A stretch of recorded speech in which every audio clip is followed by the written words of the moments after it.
ಪ್ರಕರಣದಲ್ಲಿ ಸಂತೋಷ್ ರಾವ್ ನಿರಪರಾಧಿ ಅಂತ ತೀರ್ಪು ಬಂತು.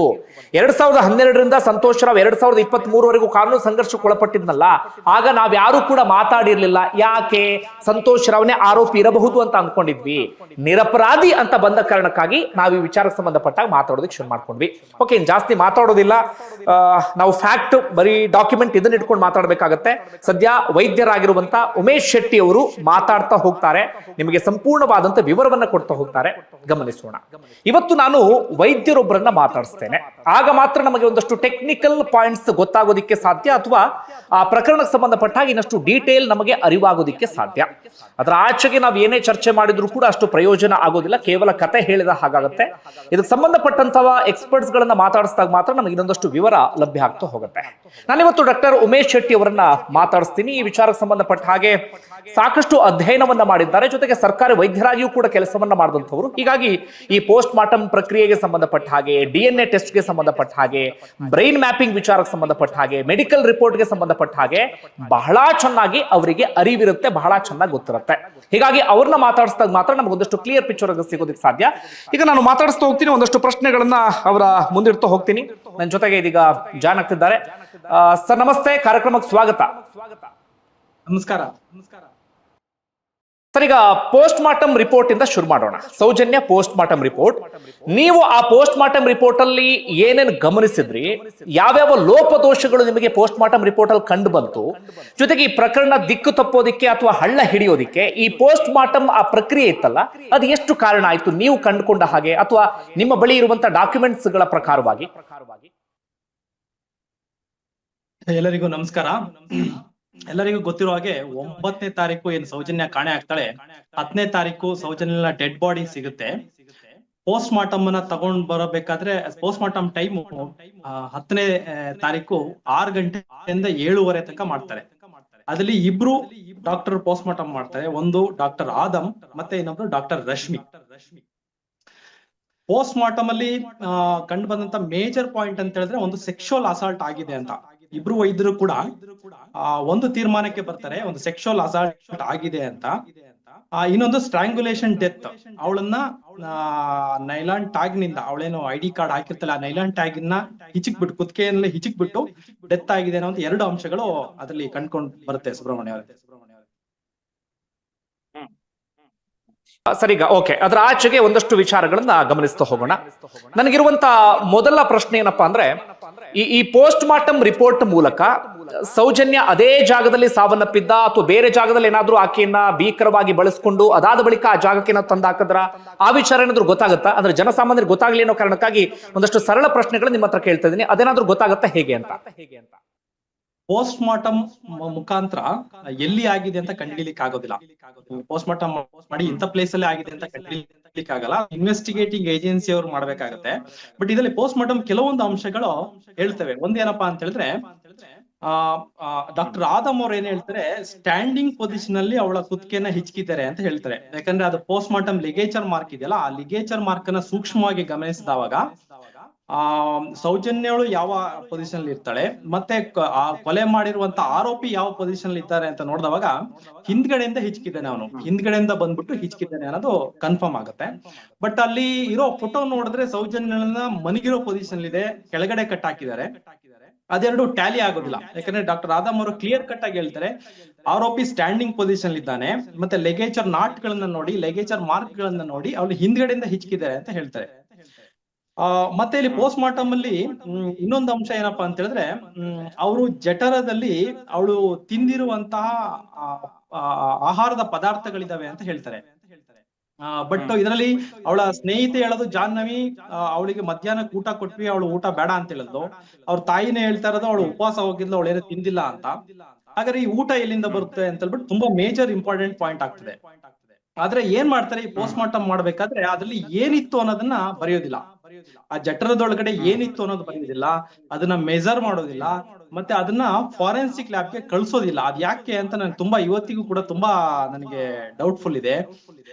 ಯಾವುದೇ ಒಂದು ಕೇಸ್ ನಲ್ಲಿ ಒಂದು ಅನುಮಾನ ಅಂತ ಇರೋದ್ರಿಂದ ನಾವು ಒಂದೇ ಕಡೆ ಇವ್ರನ್ನ ಕುತ್ತಿಗೆ ಹಿಚ್ಕಿನೇ ಸಾಯಿಸಿದ್ದಾರೆ ಅಂತ ನಾವೇ ಡಿಸೈಡ್ ಮಾಡ್ಕೊಳಕ್ ಆಗೋದಿಲ್ಲ. ನಮ್ಗೆ ಏನೇನ್ ಅನುಮಾನ ಬರುತ್ತೆ ಎಲ್ಲದನ್ನು ಕೂಡ ಪರೀಕ್ಷೆ ಮಾಡ್ಬೇಕು. ಅದಕ್ಕೆ ಪೋಸ್ಟ್ ಮಾರ್ಟಮ್ ಅಂತ ಹೇಳೋದು. ಪೊಲೀಸರು ಹೇಳಿದಷ್ಟೇ ಮಾಡ್ತೀವಿ ಅಂತ ಹೇಳಿದ್ರೆ ಡಾಕ್ಟರ್ ಅಗತ್ಯತೆನೇ ಇಲ್ಲ. ನಾವು ಸ್ವಲ್ಪ ತಲೆ ಉಪಯೋಗಿಸ್ಬೇಕಾಗತ್ತೆ.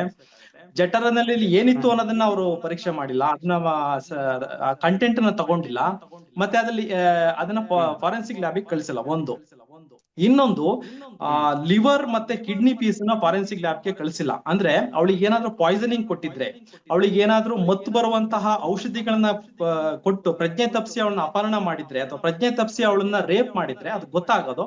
ತುಂಬಾ crucial evidence. Stomach content, liver piece, kidney piece ಗಳನ್ನ ಅವರು ಫಾರೆನ್ಸಿಕ್ ಲ್ಯಾಬ್ಗೆ ಕಳಿಸಿಲ್ಲ. ಹಾಗಾಗಿ ಸ್ವಲ್ಪ ಕಾಸ್ ಆಫ್ ಡೆತ್ ಇದರಿಂದನೇ ಆಗಿದೆಯೋ ಬೇರೆದ್ರಿಂದ ಆಗಿದೆಯೋ ಅನ್ನೋದು ಸ್ವಲ್ಪ ಅನುಮಾನಗಳು ಬರ್ತದೆ. ಇದು ಅನುಮಾನಕ್ಕೆ ಇನ್ನೊಂದು ಕಾರಣಗಳನ್ನ ನಾನು ಹೇಳ್ತೇನೆ. ಒಂದು, ಇವರು ಸ್ಟ್ರಾಂಗ್ಯುಲೇಷನ್ ಡೆತ್, ಕುತ್ತಿಗೆನ ಹಿಚ್ಕಿನೇ ಸಾಯಿಸಿದ್ದು ಅಂತ ಹೇಳ್ತಾರೆ. ಬಟ್ ಇದನ್ನ ನೆಕ್ ಸ್ಟ್ರಕ್ಚರ್ ಅನ್ನ KMC ಅವರಿಗೆ ಕಳಿಸ್ತಾರೆ, ಕಸ್ತೂರಿ ಮೆಡಿಕಲ್ ಕಾಲೇಜ್ ಅವರಿಗೆ ಕಳಿಸ್ತಾರೆ. ಅಲ್ಲಿ ಫಾರೆನ್ಸಿಕ್ ಡಾಕ್ಟರ್ ಅದನ್ನ ಎಕ್ಸಾಮಿನೇಷನ್ ಮಾಡ್ತಾರೆ. ಅದರಲ್ಲಿ ಇವರು ನೆಕ್ ಸ್ಟ್ರಕ್ಚರ್ ಅಂತ ಹೇಳಿದ್ರೆ ಒಂದು ಥೈರಾಯ್ಡ್ ಕಾರ್ಟಿಲೇಜ್, ಕ್ರಿಕಾಯ್ಡ್ ಕಾರ್ಟಿಲೇಜ್, ಹಯಾಡ್ ಬೋನ್ ಅನ್ನ ಕಳಿಸಿರ್ತಾರೆ. ಅದ್ರಲ್ಲಿ ಯಾವುದೇ ವಿಸಿಬಲ್ ಪ್ರೆಷರ್ ಮಾರ್ಕ್ಸ್ ಇಲ್ಲ ಅಂತ ಅವರು ರಿಪೋರ್ಟ್ ಕೊಡ್ತಾರೆ.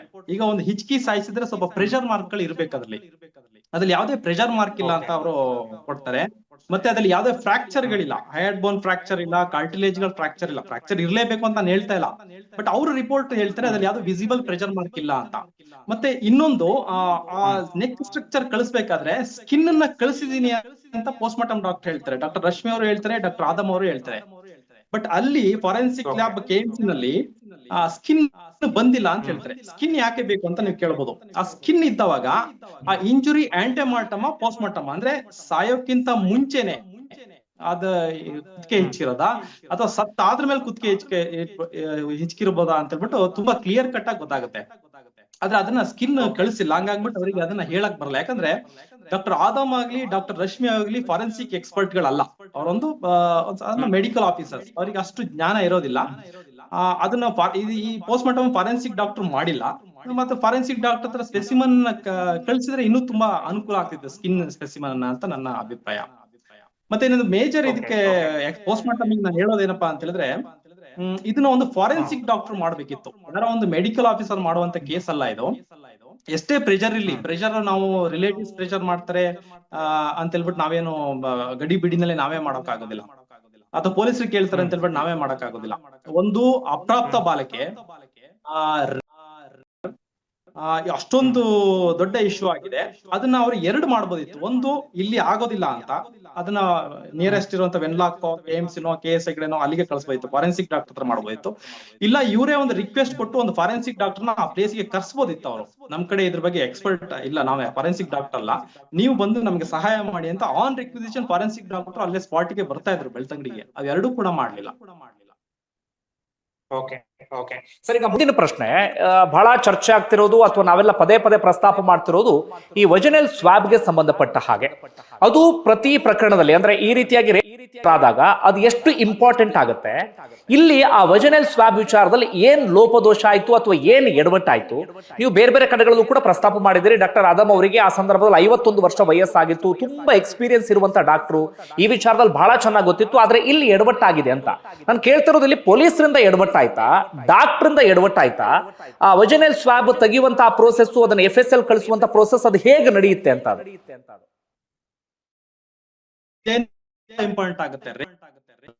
ವೆಜನಲ್ ಸ್ವಾಬ್ ನಲ್ಲಿ DNA ಪತ್ತೆ ಆಯ್ತು ಅಂತ ಹೇಳಿದ್ರೆ ಆರೋಪಿ ತಪ್ಪಿಸ್ಕೊಳಕ್ ಆಗೋದೇ ಇಲ್ಲ, ಚಾನ್ಸ್ ಇಲ್ಲ, ತುಂಬಾ ಕಷ್ಟ. ಅದನ್ನ ಪ್ರೂವ್ ಮಾಡಕ್ ಆಗಲ್ಲ ಅವನು DNA ಅಲ್ಲಿ ಹೆಂಗ್ ಬಂತು ಅಂತ ಹೇಳ್ಬಿಟ್ಟು ಅಂತ. ಹಾಗಾಗಿ vaginal swab very crucial evidence. ಇದನ್ನ ಡಾಕ್ಟರ್ ರಶ್ಮಿ ಅವರಿಗೆ CBI ಅವ್ರು ಕೇಳ್ತಾರೆ, ವೆಜನಲ್ ಸ್ವಾಬ್ ತೆಗ್ದಿದ್ಯಾರು ಅಂತ ಅವ್ರು ಕ್ಲಿಯರ್ ಕಟ್ ಆಗಿ ಹೇಳ್ತಾರೆ ಡಾಕ್ಟರ್ ಆದಮ್ ಅವರು ಅಂತ ಹೇಳ್ತಾರೆ. ಡಾಕ್ಟರ್ ಆದಮ್ ಅವರಿಗೆ ಎಕ್ಸ್ಪೀರಿಯನ್ಸ್ ಇದೆ, ಎಕ್ಸ್ಪೀರಿಯನ್ಸ್ ಇಲ್ಲ ಅಂತ ಹೇಳಿ ಅವ್ರಿಗೆ ಹೆಂಗ್ ತೆಗಿಬೇಕು ಅನ್ನೋದು ಗೊತ್ತಿದೆ. ಡಾಕ್ಟರ್ ಆದಮ್ ಅವರಿಗೆ CBI ಅವರು ಪ್ರಶ್ನೆ ಕೂಡ ಮಾಡ್ತಾರೆ, ನೀವು ಕರೆಕ್ಟ್ ಆಗಿ ಶೇಖರಣೆ ಮಾಡಿದ್ರಾ, ಅದನ್ನ ಏರ್ ಡ್ರೈ ಮಾಡಿದ್ರಾ ಅಂತ. ಹೌದು, ನಾನು ಕರೆಕ್ಟ್ ಆಗಿ ಶೇಖರಣೆ ಮಾಡಿದ್ದೆ, ಏರ್ ಡ್ರೈ ಮಾಡಿದೀನಿ, ನನಗೆ ಅದನ್ನ ತೆಗಿಯೋದು ಗೊತ್ತು ಅಂತ ಕೂಡ ಹೇಳ್ತಾರೆ. ಇಲ್ಲಿ ಇಬ್ರು ಡಾಕ್ಟರ್ ಆದಮ್ ಅವರು ಸೀನಿಯರ್ ಇರೋದ್ರಿಂದ ಅವ್ರ ಮಾತುಗಳೇ ನಡೀತಿರ್ತದೆ. ಡಾಕ್ಟರ್ ರಶ್ಮಿ ಅವರಿಗೆ ಅವಾಗ ಜಸ್ಟ್ ಒಂದು 2 years ಅಷ್ಟೇ ಎಕ್ಸ್ಪೀರಿಯನ್ಸ್ ಇರ್ತದೆ, ಒಂದು ಆಗಿರೋದ್ರಿಂದ ಅವ್ರನ್ನ ಕರ್ಸಿರ್ಬೋದು. ಮತ್ತೆ ಸಾಧಾರಣ ನಮ್ಮ ಮೆಡಿಕಲ್ ಫೀಲ್ಡ್ ಅಲ್ಲಿ ಏನಿರುತ್ತೆ, ಸೀನಿಯರ್ ಡಾಕ್ಟರ್ಸ್ ಹೆಂಗ್ ಹೋಗ್ತಾರೆ ಹಂಗೆ ಇವರು ಜೂನಿಯರ್ ಡಾಕ್ಟರ್ಸ್ ಇರ್ತಾರೆ, ಒಂದು ವಿಟ್ನೆಸ್ ಆಗಿರ್ತಾರೆ ಅಷ್ಟೇ, ನೋಡ್ತಾ ಇರ್ತಾರೆ ಅಷ್ಟೇ ಏನಾಗ್ತದೆ ಏನ್ ಬಿಡ್ತದೆ ಅಂತ ಹೇಳ್ಬಿಟ್ಟು. ಬಟ್ ಇದನ್ನು ಯಾವ್ದೇ ಬಯೋಲಾಜಿಕಲ್ ಎವಿಡೆನ್ಸ್ ಇದೆಯಲ್ಲ, ವಿತಿನ್ 72 hours ಫಾರೆನ್ಸಿಕ್ ಲ್ಯಾಬ್ ಹೋದ್ರೆ ಅದ್ರಲ್ಲಿ ಒಂದು ಏನಿದೆ ಅಂತ ಕಂಡಿಡಿಬಹುದು ಅವರು. ಬಟ್ ಇದು ಹೋಗ್ಬೇಕಾದ್ರೆ ಅಟ್ಲಿ ಆಲ್ಮೋಸ್ಟ್ 10 ಡೇಸ್ ಆಗಿದೆ. 10 ಡೇಸ್. ಅದ್ರಲ್ಲಿ ಒಂದು ವಿಚಿತ್ರ ಏನಪ್ಪಾ ಅಂದ್ರೆ ವಿಜಿಲೆನ್ಸ್ ಲ್ಯಾಬ್ ಅಲ್ಲಿ ಸೌಜನ್ಯ DNA ಪತ್ತೆ ಆಗಿಲ್ಲ. ಹೋಗಿ ಆರೋಪಿ DNA ಆಗ್ಲಿ, ಸೌಜನ್ಯ DNA ಪತ್ತೆ ಆಗಿಲ್ಲ ಅದ್ರಲ್ಲಿ. ಸೊ ಆತರ ಯಾವ ತರ ವಿಜಿಲೆನ್ಸ್ ಲ್ಯಾಬ್ ತೆಗ್ದಿದ್ದಾರೆ ಅಂತ ಸ್ವಲ್ಪ ಇದಾಗುತ್ತೆ. ಅಥವಾ ವಿಜಿಲೆನ್ಸ್ ಲ್ಯಾಬ್ ನೀಟಾಗಿ ತೆಗ್ದಿದ್ರು ಕೂಡ ಅದು ಡಿಲೇ ಆಗಿದ್ದಕ್ಕೆ ಫಂಗಸ್ ಆಗಿ DNA ಪತ್ತೆ ಆಗದೆ ಇರ್ಬೋದು. ಮತ್ತೆ ಅವರು DNA ಎಕ್ಸ್ಪರ್ಟ್ ಗೆ CBI ನವ್ರು ಕೇಳ್ತಾರೆ ವಿಜಿಲೆನ್ಸ್ ಲ್ಯಾಬ್ ಅಲ್ಲಿ ಮಣ್ಣಿತ್ತ ಅಂತ. ಅದು DNA ಎಕ್ಸ್ಪರ್ಟ್ ಕ್ಲಿಯರ್ ಆಗಿ ಹೇಳ್ತಾರೆ ವಿಜಿಲೆನ್ಸ್ ಲ್ಯಾಬ್ ಅಲ್ಲಿ ಮಣ್ಣು ಇರ್ಲಿಲ್ಲ ಅಂತ. ಆ ಬಾಟಲ್ ನಲ್ಲಿ ಇತ್ತು, ಬಟ್ ವಿಜಿಲೆನ್ಸ್ ಲ್ಯಾಬ್ ನಲ್ಲಿ ಮಣ್ಣು ಇರ್ಲಿಲ್ಲ ಅಂತ ಹೇಳ್ತಾರೆ. ಮತ್ತೆ ಯಾವುದೇ DNA ಪತ್ತೆ ಆಗಿಲ್ಲ ಅಂತ ಅವರು ಹೇಳ್ತಾರೆ. ಓಕೆ. ಇನ್ನೊಂದು ವಾದ ಸಾಮಾಜಿಕ ಜಾಲತಾಣ ಅಥವಾ ಬೇರೆ ಬೇರೆ ಕಡೆಗಳಲ್ಲಿ ನಾನು ಕೇಳ್ಪಟ್ಟೆ, ಜನಸಾಮಾನ್ಯರಿಗೆ ಅರ್ಥ ಆಗ್ಲಿ ಅನ್ನೋ ಕಾರಣ ಕೇಳ್ತಾ ಇದ್ದೀನಿ.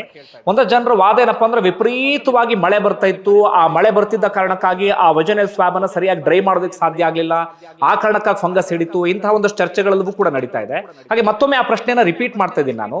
ಇಲ್ಲಿ ಡಾಕ್ಟರ್ ಅದಮ್ ಅವ್ರು ತಪ್ಪಾಗತ್ತಾ ಅಥವಾ ಅಲ್ಲಿ PSI ಯೋಗೇಶ್ ಅವರ ತಪ್ಪಾಗತ್ತಾ? ಅಂದ್ರೆ ಆ ವಜನೆ ಸ್ವಾಬ್ ಅನ್ನ FSL ಗೆ ಸರಿಯಾದ ರೀತಿಯಲ್ಲಿ ಕಳಿಸದೇ ಇರೋದ್ರಲ್ಲಿ ಯಾರು ಎಡವಟ್ಟಿಲ್ಲಿ, ಅಥವಾ ಇದು ಉದ್ದೇಶ ಪೂರ್ವಕವಾಗಿ ಹೀಗೇನಾದ್ರೂ ಮಾಡಿದ್ರು ಅನ್ಸುತ್ತೆ? ಏನ್ ಅನ್ಸುತ್ತೆ ನಿಮ್ಗೆ ನೀವು ನೋಡಿದಾಗ? ಈಗ ವಿಪರೀತ ಮಳೆಯಿಂದ DNA ಪತ್ತೆ ಆಗಿಲ್ಲ ಅಂತ ಹೇಳಿದ್ರೆ, ಈಗ ಮಳೆಗಾಲದಲ್ಲಿ ಯಾವ ರೇಪ್ ಅಂಡ್ ಮರ್ಡರ್ ಆದ್ರೂ ಕೂಡ ಆರೋಪಿ ಸಿಗೋದಿಲ್ಲ ಅಂತ ಆಯ್ತು ಇರುವಾದ ಪ್ರಕಾರ. ಅಂದ್ರೆ ಯಾರು ರೇಪ್ ಅಂಡ್ ಮರ್ಡರ್ ಮಾಡ್ಬೇಕಾದ್ರೆ ಮಳೆಗಾಲದಲ್ಲಿ ಮಾಡ್ಬೇಕು ಅಂತ ಆಯ್ತು, ಸಿಗೋದಿಲ್ಲ ಅಂತ. ಅದಲ್ಲ, ಸತ್ಯ ಅಲ್ಲ ಅದು. ಯಾವುದೇ ಮಳೆಗಾಲ ಇರ್ಲಿ, ಚಳಿಗಾಲ ಇರ್ಲಿ, ಬೇಸಿಗೆ ಕಾಲ ಆಗಿರ್ಲಿ, ಸರಿಯಾದ ರೀತಿಯಲ್ಲಿ ವಿಜಿಲೆನ್ಸ್ ಲ್ಯಾಬ್ ತೆಗೆದು ಸರಿಯಾದ ಸಮಯದಲ್ಲಿ ಅದಲ್ಲಿ ಕೊಟ್ರೆ DNA ಪತ್ತೆ ಆಗಿ ಆಗುತ್ತೆ. ಮತ್ತೆ ಯಾವ್ದೋ ಒಂದು ಲಿಕ್ವಿಡ್ ಐಟಮ್ ಇರುತ್ತೆ ಅಂತ ತಿಳ್ಕೊಳ್ಳಿ, ಯಾವ್ದೋ ಸೆಮೆನ್ ಅನ್ನು ಕಲೆಕ್ಟ್ ಮಾಡ್ಕೊತೀವಿ, ಯಾವ್ದೋ ಲಿಕ್ವಿಡ್ ಐಟಮ್ ಕಲೆಕ್ಟ್ ಮಾಡ್ಕೊಂತೀವಿ, ಅದು ವೆಟ್ಟೆ ಇರುತ್ತೆ, ಅದಲ್ಲೂ ಕೂಡ DNA ಪತ್ತೆ ಆಗುತ್ತಲ್ವಾ. ಅದು ವೆಟ್ಟಿದ್ರೆ ಅದ್ರಲ್ಲಿ DNA ಪತ್ತೆ ಆಗೋದಿಲ್ಲ ಅಂತ. ಸೊ ಬಟ್ ಡಿಲೇ ಆಯ್ತು ಇದನ್ನ ಕಳಿಸ್ಲಿಕ್ಕೆ ಅಂತ ಹೇಳಿದ್ವಿ. ವಿತಿನ್ ಪೀರಿಯಡ್ ಅಲ್ಲಿ 72 hours ಅಲ್ಲಿ ಕಳಿಸಿದ್ರೆ DNA ಪತ್ತೆ ಆಗೋದು. ಫಂಗಸ್ ಡೆವಲಪ್ ಆಗ ಸ್ವಲ್ಪ ಟೈಮ್ ಬೇಕಲ್ಲ. ಈಗ ನಾವು ಇವತ್ತು ತೆಗೆದು ಇವತ್ತೇನ್ ಫಂಗಸ್ ಡೆವಲಪ್ ಆಗಿ ಇವತ್ತೇ ಕೂಡ ಅದ್ರಲ್ಲಿರೋ DNA ಎಲ್ಲ ತಿನ್ಲಿಕ್ಕೆ ಆಗೋದಿಲ್ಲ. ಅದಕ್ಕೆ ಸ್ವಲ್ಪ ಟೈಮ್ ಬೇಕು ಫಂಗಸ್ ಡೆವಲಪ್ ಆಗಿ, ಫಂಗಸ್ ಅಲ್ಲಿರೋ DNA ನಾಶ ಮಾಡ್ಬೇಕಂತ ಹೇಳಿದ್ರೆ. ಸೊ ಹಾಗಾಗಿ ವಿತಿನ್ 72 hours ಅಲ್ಲಿಗೆ ಕಳಿಸಿದ್ರೆ ಸ್ವಲ್ಪ DNA ಪತ್ತೆ ಆಗೋ ಚಾನ್ಸಸ್ ಇರ್ತಿತ್ತು ಅದರಲ್ಲಿ. ಓಕೆ ಓಕೆ, ನಾನು ಈ ವಿಚಾರ ಸ್ವಲ್ಪ ಬದಿಗಿಡ್ತೀನಿ, ಮುಂದಿನ ವಿಚಾರಕ್ಕೆ ಹೋಗ್ತೀನಿ. CID ರುದ್ರಮುನಿ ಅವರು ಒಂದ್ ಕಡೆ ಮಾತಾಡುವಾಗ ಹೇಳ್ತಾರೆ, ಆಕೆ ಮೇಲೆ ರೇಪ್ ಆಗಿದೆ ಹೌದು, ಆದ್ರೆ ಇಂಟರ್ ಕೋರ್ಸ್ ಆಗಿಲ್ಲ ಎನ್ನುವ ರೀತಿಯಲ್ಲಿ ಹೇಳ್ತಾರೆ.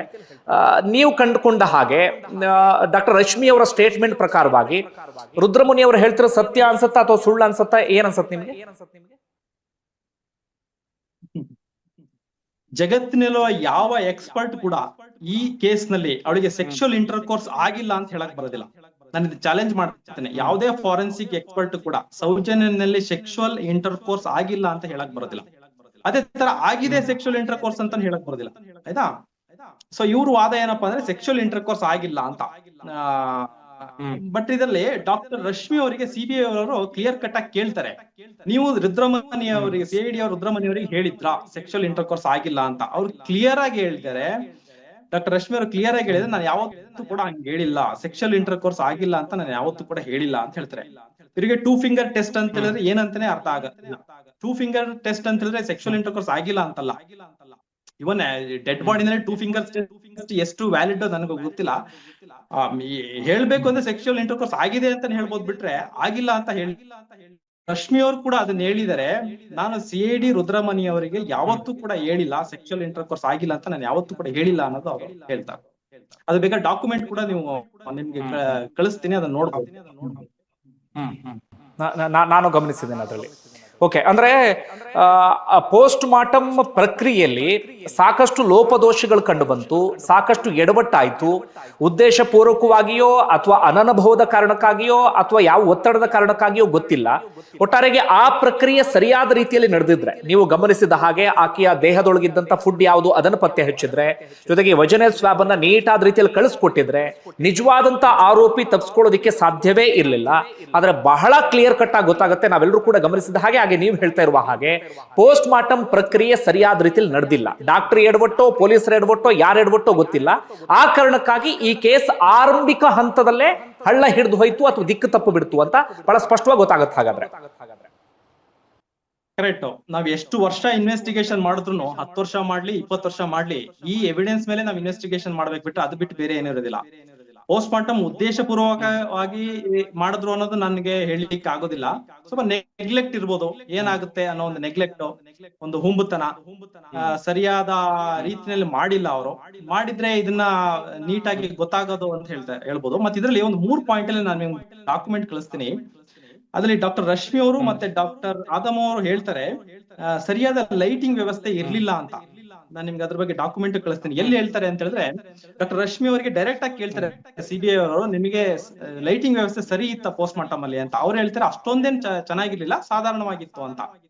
ಮತ್ತೆ ಡಾಕ್ಟರ್ ಆದಮ್ ಅವರು ಒಂದು ತುಂಬಾ ಇಂಪಾರ್ಟೆಂಟ್ ಪಾಯಿಂಟ್ ನ ಮಿಸ್ ಮಾಡಿದ್ದಾರೆ. ಸೌಜನ್ಯನ ಕಟ್ಟಾಕಿರೋದು ಎಡಗೈ, ಸರಿ, ಎಡಗೈಯನ್ನ ಸೌಜನ್ಯನ ಕಟ್ಟಾಕಿರೋದು. ಬಟ್ ಸೌಜನ್ಯನ ಬಲಗೈಯಲ್ಲಿ ಒಂದು ಸರ್ಕ್ಯುಲರ್ ಮಾರ್ಕ್ ಇದೆ, ಕಟ್ಟಾಕಿರೋ ಮಾರ್ಕ್ ಇದೆ, ಡೀಪ್ ಕನ್ಫ್ಯೂಷನ್. ಅದ್ರದ್ದು ಕೂಡ ನಿಮ್ ಡಾಕ್ಯುಮೆಂಟ್ ಕಳಿಸ್ತೀನಿ, ಅದನ್ನ ಬೇಕಾದ್ರೆ ನೀವು ನೋಡ್ಬೋದು. ಡೀಪ್ ಕನ್ಫ್ಯೂಷನ್ ಮಾರ್ಕ್, ಸೌಜನ್ಯನ ಬಲಗೈನಲ್ಲಿ ಕಟ್ ಹಾಕಿರೋ ಮಾರ್ಕ್ ಎಲ್ಲಿಂದ ಬಂತು ಅಂತ. ಮತ್ತೆ ಆ ಮಾರ್ಕ್ ನ ಪೋಸ್ಟ್ ಮಾರ್ಟಮ್ ಅಲ್ಲಿ ಮೆನ್ಷನ್ ಮಾಡಿಲ್ಲ. ಅದು ಫೋಟೋದಲ್ಲಿ ಕ್ಲಿಯರ್ ಆಗಿದೆ, ಆ ಮಾರ್ಕ್ ನ ಪೋಸ್ಟ್ ಮಾರ್ಟಮ್ ಅಲ್ಲಿ ಮೆನ್ಷನ್ ಮಾಡಿಲ್ಲ. ಅದಕ್ಕೆ ಅವ್ರು ಕೇಳ್ತಾರೆ, ಯಾಕೆ ನೀವು ಇದನ್ನ ಮಾರ್ಕ್ ನ ಮೆನ್ಷನ್ ಮಾಡಿಲ್ಲ ಅಂತ ಹೇಳಿದ್ರೆ, ಅದು ನಮ್ಗೆ ಆ ಲೈಟಿಂಗ್ ವ್ಯವಸ್ಥೆಯಲ್ಲಿ ಸರಿಯಾಗಿ ಕಾಣ್ಲಿಲ್ಲ ಅಂತ ಅವ್ರು ಹೇಳ್ತಾರೆ ಒಂದ್ ಕಡೆ. ಇನ್ನೊಂದ್ ಕಡೆ ಹೇಳ್ತಾರೆ ಸ್ಮಾಲ್ ಇಂಟೆಸ್ಟೈನ್ ಅಲ್ಲಿ ಸೆಮಿ ಡೈಜೆಸ್ಟೆಡ್ ಫುಡ್ ಹೇಗಿರುತ್ತೆ ಅಂತ. ಈಗ ಸಾಧಾರಣ ಒಬ್ಬ ಮನುಷ್ಯ ತಿಂದ ಆದ್ಮೇಲೆ 2 ರಿಂದ 4 ಗಂಟೆ ಆದ್ಮೇಲೆ ಜಠರದಿಂದ ಸ್ಮಾಲ್ ಇಂಟೆಸ್ಟೈನಿಗೆ ಹೋಗುತ್ತೆ. ಸ್ಮಾಲ್ ಇಂಟೆಸ್ಟೈನಿಗೆ ಹೋದವಾಗ ಆಲ್ಮೋಸ್ಟ್ ಅದು ಮ್ಯೂಕಾಯ್ಡ್ ಇರುತ್ತೆ, ಅದರಲ್ಲಿ ಬೈಲ್ ಪಿಗ್ಮೆಂಟ್ ಮಿಕ್ಸ್ ಆಗ್ಬಿಟ್ಟು ಅಲ್ಲಿ ಸೆಮಿ ಡೈಜೆಸ್ಟೆಡ್ ಫುಡ್ ಇರೋ ಚಾನ್ಸಸ್ ಸ್ವಲ್ಪ ಕಮ್ಮಿ ಇರುತ್ತೆ. ಅದನ್ನ ಕೇಳಿದಾಗ ಅವ್ರೇನ್ ಹೇಳ್ತಾರೆ, ನಮ್ಗೆ ಆ ಲೈಟಿಂಗ್ ವ್ಯವಸ್ಥೆ ಸರಿ ಇಲ್ದೇ ಇರೋದ್ರಿಂದ ಆ ಲೈಟಿಂಗ್ ವ್ಯವಸ್ಥೆಯಲ್ಲಿ ನಮ್ಗೆ ಆತರ ಕಾಣ್ತು ಅಂತ ಹೇಳ್ತಾರೆ. ಅಂದ್ರೆ ಒಂದು ಕ್ಲಿಯರ್ ಇದ್ರಲ್ಲಿ ಅಲ್ಲಿ ಸ್ವಲ್ಪ ಲೈಟಿಂಗ್ ವ್ಯವಸ್ಥೆ ಸರಿ ಇರ್ಲಿಲ್ಲ ಅಂತ. ಸರಿ, ಇನ್ನೊಂದ್ ಹೇಳಿದ್ರೆ ಲೈಟಿಂಗ್ ವ್ಯವಸ್ಥೆ ಸರಿ ಇಲ್ಲ ಅಂತ ಅವ್ರೇನೋ ನಿಜವಾದ ಆರೋಪಿಗೆ ಹೆಲ್ಪ್ ಮಾಡ್ತಾರೆ ಅಂತ ನಾನು ಹೇಳ್ತಾ ಇಲ್ಲ. ಬಟ್ ಸರಿಯಾದ ರೀತಿಯಲ್ಲಿ ಪೋಸ್ಟ್ ಮಾರ್ಟಮ್ ಮಾಡ್ಬೋದಿತ್ತು. ಒಂದು ಸರಿಯಾದ ಲೈಟಿಂಗ್ ವ್ಯವಸ್ಥೆಗಳನ್ನ ಇಟ್ಕೊಂಡು, ಇನ್ನೊಂದು ಅವರು ಫಾರೆನ್ಸಿಕ್ ಎಕ್ಸ್ಪರ್ಟ್ ಹತ್ರ ಒಂದೇ ಬಾಡಿನ ಪಕ್ಕದ ನಿಯರೆಸ್ಟ್ ಗವರ್ಮೆಂಟ್ ಆಸ್ಪತ್ರೆಗೆ ಕಳಿಸ್ಬೋದಿತ್ತು, ಅಥವಾ ನಿಯರೆಸ್ಟ್ ಮೆಡಿಕಲ್ ಕಾಲೇಜ್ ಇಂದ ಅವರು ಫಾರೆನ್ಸಿಕ್ ಡಾಕ್ಟರ್ನ ಆ ಸ್ಪಾಟ್ಗೆ ಕರ್ಸಿ ಮಾಡಿಸಿದ್ದು ಒಳ್ಳೆದಿತ್ತು. ಮತ್ತೆ ವಿಡಿಯೋಗ್ರಾಫ್ ಅನ್ನು ಕೂಡ ಮಾಡಿಲ್ಲ. ತುಂಬಾ ಸೆನ್ಸಿಟಿವ್ ಕೇಸ್, ಅದರಲ್ಲಿ ವಿಡಿಯೋಗ್ರಾಫ್ ಮಾಡಿದ್ರೆ ಆ ವಿಡಿಯೋನ ನೋಡಿ ಅನದರ್ ಫಾರೆನ್ಸಿಕ್ ಎಕ್ಸ್ಪರ್ಟ್ ಹೇಳ್ಬೋದು ಅಲ್ಲಿ ಏನೇನ್ ಫೈಂಡಿಂಗ್ಸ್ ಗಳು ಇದೆ ಅಂತ ಹೇಳ್ಬಿಟ್ಟು ಹೇಳ್ಬೋದು. ಅದು ವಿಡಿಯೋಗ್ರಾಫ್ ಕೂಡ ಮಾಡಿಲ್ಲ ಅವ್ರು. ಒಂದು ಬಹಳ ಪ್ರಮುಖವಾದಂತ ಪ್ರಶ್ನೆ, ಈ ಪೋಸ್ಟ್ ಮಾರ್ಟಮ್ ಆ ಪ್ರಕ್ರಿಯೆಯಲ್ಲಿ ಒಬ್ಬರಿಗಿಂತ ಹೆಚ್ಚು ಮಂದಿಯಿಂದ ಆ ಕೃತ್ಯ ನಡೀತಾ ಅಂತ ಕಂಡು ಹಿಡಿಬಹುದಾ ಅನ್ನೋದು ಒಂದು ಪ್ರಶ್ನೆ. ಮತ್ತೊಂದು, ಆ ವಿಚಾರ ಏನಾದ್ರೂ ಪ್ರಸ್ತಾಪ ಆಗಿದೆಯಾ? ನಾನು ಜಜ್ಮೆಂಟ್ ಕಾಪಿಯಲ್ಲಿ ಓದ್ತಿರುವಾಗ ಡಾಕ್ಟರ್ ಆದಮ್ ಅವರು ಒಂದ್ ಕಡೆಯಿಂದ ಹೇಳ್ತಾರೆ ಒಬ್ಬರಿಗಿಂತ ಹೆಚ್ಚು ಮಂದಿಯಿಂದ ಆಗಿರಬಹುದು ಎನ್ನುವ ರೀತಿಯಲ್ಲಿ ಅವ್ರು ಹೇಳ್ತಾರೆ. ಅದನ್ನ ಇನ್ನಷ್ಟು ವಿವರಿಸೋದಾದ್ರೆ ಅಥವಾ ಜನರ ಮುಂದೆ ಹೇಳ್ತಾ ಹೋಗೋದಾದ್ರೆ? ಪೋಸ್ಟ್ ಮಾರ್ಟಮ್ ಡೈರೆಕ್ಟ್ ಆಗಿ ವಿಸಿಬಲ್ ಬಾಡಿ ನೋಡ್ಬಿಟ್ಟು ಹೇಳಕ್ ಆಗಲ್ಲ, ಒಬ್ಬರಿಂದ ಆಗಿದೆ, ಇಬ್ಬರಿಂದ ಆಗಿದೆ, ಎಷ್ಟು ಜನರದ ಆಗಿದೆ ಅಂತ. ಬಟ್ DNA ಕಲೆಕ್ಟ್ ಮಾಡಿ ಹೇಳ್ಬೋದು, ಅದ್ರಲ್ಲಿ ಎಷ್ಟು ಜನರ DNA ಕಲೆಕ್ಟ್ ಆಗಿದೆ ಅಂತ ಅದ್ರ ಮೇಲೆ ಹೇಳ್ಬೋದು. ನೋಡ್ಬಿಟ್ಟು ಡೈರೆಕ್ಟ್ ಆಗಿ ಹೇಳಕ್ ಆಗಲ್ಲ. ಮತ್ತೆ ಇದ್ರಲ್ಲಿ ನನ್ನ ಅನುಮಾನ ಒಬ್ಬರಿಗಿಂತ ಜಾಸ್ತಿ ಇರ್ಬೋದು ಅಂತ. ಸೊ ಪೋಸ್ಟ್ ಮಾರ್ಟಮ್ ಇಂದ DNA ಇಂದ ಪತ್ತೆ ಹಿಡಿಬಹುದು ಬಿಟ್ರೆ, ಪೋಸ್ಟ್ ಮಾರ್ಟಮ್ ಇಂದನೇ ಡೈರೆಕ್ಟ್ ಆಗಿ ಒಬ್ರು ಮಾಡಿದಾರೆ ಇಬ್ರು ಮಾಡಿದಾರೆ ಅಂತ ಹೇಳಿಕ್ಕೆ ಆಗೋದಿಲ್ಲ. ಇಂಜುರಿ ಒಬ್ಬನು ಮಾಡ್ಬೋದು, ಒಬ್ಬನಿಗೆ ಮಾಡಕ್ಕೂ ಸಾಧ್ಯತೆ ಇದೆ, ಬಾಡಿ ಮೇಲೆ ಇಬ್ರಿಗೆ ಮಾಡೋ ಸಾಧ್ಯತೆನೂ ಇದೆ. ಓಕೆ ಓಕೆ ಓಕೆ ಅದು ಕ್ಲಿಯರ್ ಸರ್. ಈಗ ಮುಂದಿನ ಹಂತಕ್ಕೆ ಹೋಗೋಣ. ಈ ಪೋಸ್ಟ್ ಮಾರ್ಟಮ್ ಬಗ್ಗೆ ಸಾಕಷ್ಟು ವಿಚಾರಗಳನ್ನು ಹೇಳಿದ್ರಿ. ಈಗ ಸೌಜನ್ಯ ಉಗುರಿಗೆ ಸಂಬಂಧಪಟ್ಟ ಹಾಗೆ ಬಹಳ ಚರ್ಚೆ ಆಗ್ತಿರೋದು ಆ ವಿಚಾರವೇ. ಸೌಜನ್ಯ ಉಗುರಿನಲ್ಲಿ ಏನೇನೂ ಕೂಡ ಪತ್ತೆಯಾಗಿಲ್ಲ ಅಂತ ಹೇಳಿ. ಹಾಗೆ ಮುಂದುವರೆದ ಇನ್ನೊಂದು ವಿಚಾರ, ಸಂತೋಷ್ ರಾವ್ ಅಥವಾ ಆ ಪ್ಲೇಸ್ ನಲ್ಲಿ ಯಾವ ಆರೋಪಿ ಇದ್ರು ಗೊತ್ತಿಲ್ಲ, ಅವರು ಶರ್ಟ್ ಅನ್ನ ಹಾಕೊಂಡಂತ ಸಂದರ್ಭದಲ್ಲಿ ಆ ಶರ್ಟಿನ ಇದಾದ್ರೂ ಉಗುರಿನಲ್ಲಿ ಪತ್ತೆ ಆಗ್ಬೇಕಿತ್ತು, ಅದು ಯಾವ್ದು ಕೂಡ ಪತ್ತೆ ಆಗಿಲ್ಲ ಅನ್ನೋ ರೀತಿಯಲ್ಲಿ. ಆ ಉಗುರಿಗೆ ಸಂಬಂಧಪಟ್ಟಾಗ ಏನ್ ಹೇಳ್ತೀರಿ ನೀವು? ಸೌಜನ್ಯ ಉಗುರಿನಲ್ಲಿ ಬೇರೆ ಯಾವ್ದು DNA ಪತ್ತೆ ಆಗಿಲ್ಲ. ಇದರಲ್ಲಿ ಸ್ವಲ್ಪ ಕನ್ಫ್ಲಿಕ್ಟಿಂಗ್ ಇದೆ. ಒಂದು, ಸಂತೋಷ್ ರಾವ್ ಮೈ ಮೇಲೆ ಗಾಯಗಳಿದೆ, ಉಗುರಿನ ಪರಿಚಿದ್ದು ಅಂತ ಹೇಳ್ತಾರೆ. ಮತ್ತೆ ಇನ್ನೊಂದ್ ಕಡೆ ಹೇಳ್ತಾರೆ ಸೌಜನ್ಯ ಕೈಯಲ್ಲಿ ಉಗುರೇ ಜಾಸ್ತಿ ಇರ್ಲಿಲ್ಲ, ಅವಳಿಗೆ ಹಂಗಾಗ್ಬಿಟ್ಟು ನಮ್ಗೆ ನೈಟ್ ಕ್ಲಿಪ್ಪಿಂಗ್ ಸರಿಯಾಗಿ ತೆಗಿಯಕ್ ಆಗಿಲ್ಲ, ಅದ್ರಲ್ಲಿ DNA ಪತ್ತೆ ಆಗಿಲ್ಲ ಅಂತ ಹೇಳ್ತಾರೆ. ಅದು ಒಂದಕ್ಕೊಂದಕ್ಕೆ ಮ್ಯಾಚ್ ಆಗೋದಿಲ್ಲ. ಒಂದ್ ವೇಳೆ ಅದರಲ್ಲಿ ಒಬ್ಬ DNA ಎಕ್ಸ್ಪರ್ಟ್ ಕೂಡ ಅದನ್ನ ವಿಟ್ನೆಸ್ ಮಾಡ್ತಾರೆ ಸಿಬಿಐ ಕೋರ್ಟ್ ಅಲ್ಲಿ. ನಾನು ನಿಮ್ಗೆ ಅದನ್ನ ಡಾಕ್ಯುಮೆಂಟ್ ಕೂಡ ಕಳಿಸ್ತೀನಿ, ಅದನ್ನ ತೋರಿಸಿ. ಅವ್ರು ಹೇಳ್ತಾರೆ ಸೌಜನ್ಯ ಒಂದ್ ವೇಳೆ ಪರಿಚಿದ್ರೆ, ಸಂತೋಷ್ ರಾವ್ನ ಯಾರನ್ನ ಆರೋಪಿನ ಪರಿಚಿದ್ರೆ ಅದ್ರ DNA ಕಂಡು ಬರ್ಬೇಕಿತ್ತು ಸೌಜನ್ಯ ಉಗುರಿನಲ್ಲಿ ಅಂತ ಹೇಳ್ತಾರೆ. ಅದನ್ನ ಕಂಡು ಬಂದಿಲ್ಲ. ಒಂದು, ಇನ್ನೊಂದು ಏನ್ ಹೇಳ್ತಾರೆ, ಅದು ಮಳೆ ಇರೋದ್ರಿಂದ ತೊಳೆದು ಹೋಗಿರ್ಬೋದು ಅಂತ. ಆ ಫೋಟೋನ ನೋಡಿದ್ರೆ ಕ್ಲಿಯರ್ ಆಗಿ ಕಾಣುತ್ತೆ, ಗೊತ್ತಾಗುತ್ತೆ ನಿಮ್ಗೆ. ಅವಳ ಎಡಗೈ ಏನಿದೆ ಮಡ್ಚ್ಕೊಂಡಿದಲ್ಲ ಒಳಗಡೆ, ಅದು ಉಗುರುಗಳು ಒಳಗ್ ಹೋಗಿದಾವೆ, ಅದ್ರಲ್ಲಿ ತೊಳೆದು ಹೋಗಷ್ಟು ರೀತಿನಲ್ಲಿ ಇರೋದಿಲ್ಲ. ಅಲ್ಲಿ ಅವಳು ಬಿದ್ದಿರೋ ಜಾಗದಲ್ಲಿ ಒಂದು ಚೀಟಿ ಇರುತ್ತೆ, ಆ ಚೀಟಿ ಕೂಡ ನೆಂದಿಲ್ಲ, ಅಳಿಸೋಗಿಲ್ಲ ಅದ್ರಲ್ಲಿರೋ ನಂಬರ್. ಹಂಗಾಗಿ ಅಂತ ದೊಡ್ಡ ಮಳೆ ಏನು ಬಂದಿಲ್ಲ ಅವತ್ತು. ಅವಳ ಉಗ್ರು ತೊಳೆದು ಹೋಗಷ್ಟು, ಉಗ್ರಲ್ಲಿರೋ DNA ಇದ್ರ ಒಳಗಡೆ ನೀರು ಹೋಗಿ ತೊಳೆದು ಹೋಗಷ್ಟೇನು ಮಳೆ ಬಂದಿಲ್ಲ. ಅಲ್ಲಿ ಅವಳ ಆರೋಪಿಯ DNA ಕಂಡಿಡಿ ಬರ್ಬೇಕಿತ್ತು, ಅಲ್ಲಿ ಬಂದಿಲ್ಲ. ಮತ್ತೆ ಇನ್ನೊಂದು ಇಂಟರ್ವ್ಯೂ ನಲ್ಲಿ ನೋಡಿದ್ದೆ, ಅವ್ರು ಸಂತೋಷ್ ರಾವ್ ಬೆನ್ನ ಹಿಂದ್ಗಡೆ ಗಾಯ ಇದೆ, ಎತ್ತಾಕೊಂಡು ಹೋಗ್ಬೇಕಾದ್ರೆ ಅದು ಒಬ್ಬ ಹುಡುಗಿನ ಎತ್ತಾಕೊಂಡು ಹೋದವಾಗ ಹಿಂದ್ಗಡೆಯಿಂದ ಮೇಲ್ಗಡೆ ಪರಿಚಿದವಾಗ ಯಾವ ತರ ಗಾಯ ಇರುತ್ತೋ ಆತರ ಗಾಯ ಇರುತ್ತೆ ಅಂತ ಹೇಳ್ತಾರೆ. ಆತರ ಗಾಯ ಸಂತೋಷ್ ರಾವ್ ನಲ್ಲಿ ಎಲ್ಲಿ ಯಾವ್ದು ಇಲ್ಲ, ಆತರ ಗಾಯ ಇಲ್ಲ ಅವ್ರು ಹೇಳೋ ತರ. ಇವನ್ ಮಾಬಲ್ ಶೆಟ್ಟಿ ಅವ್ರ ಏನ್ ಸರ್ಟಿಫಿಕೇಟ್ ಇದೆ ಅದ್ರಲ್ಲೂ ಕೂಡ ಇಲ್ಲ. ಅವನಿಗೆ ಸ್ವಲ್ಪ ಮೇಲ್ಗಡೆ ಹತ್ರ ಮೇಲ್ಗಡೆ ಇಲ್ಲಿ ಗಾಯ ಇದೆ, ಬೆನ್ನು ಪೂರ್ತಿ ಪರಿಚಿರುವಂತ ಗಾಯಗಳು ಏನು ಇಲ್ಲ. Okay okay.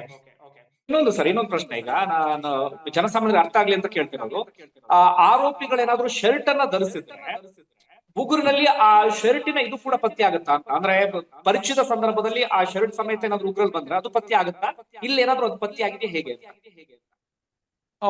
ಶರ್ಟ್ ಫೈಬರ್ ಪತ್ತೆ ಆಗುತ್ತೆ, ಆಗ್ಲೇಬೇಕಂತಲ್ಲ, ಆಗೋ ಚಾನ್ಸಸ್ ಇರುತ್ತೆ. ಇದರಲ್ಲಿ ಯಾವುದೇ ರೀತಿಯ ಶರ್ಟ್ ಫೈಬರ್ ಪತ್ತೆ ಆಗಿಲ್ಲ, ಇದರಲ್ಲಿ ಇಲ್ಲ.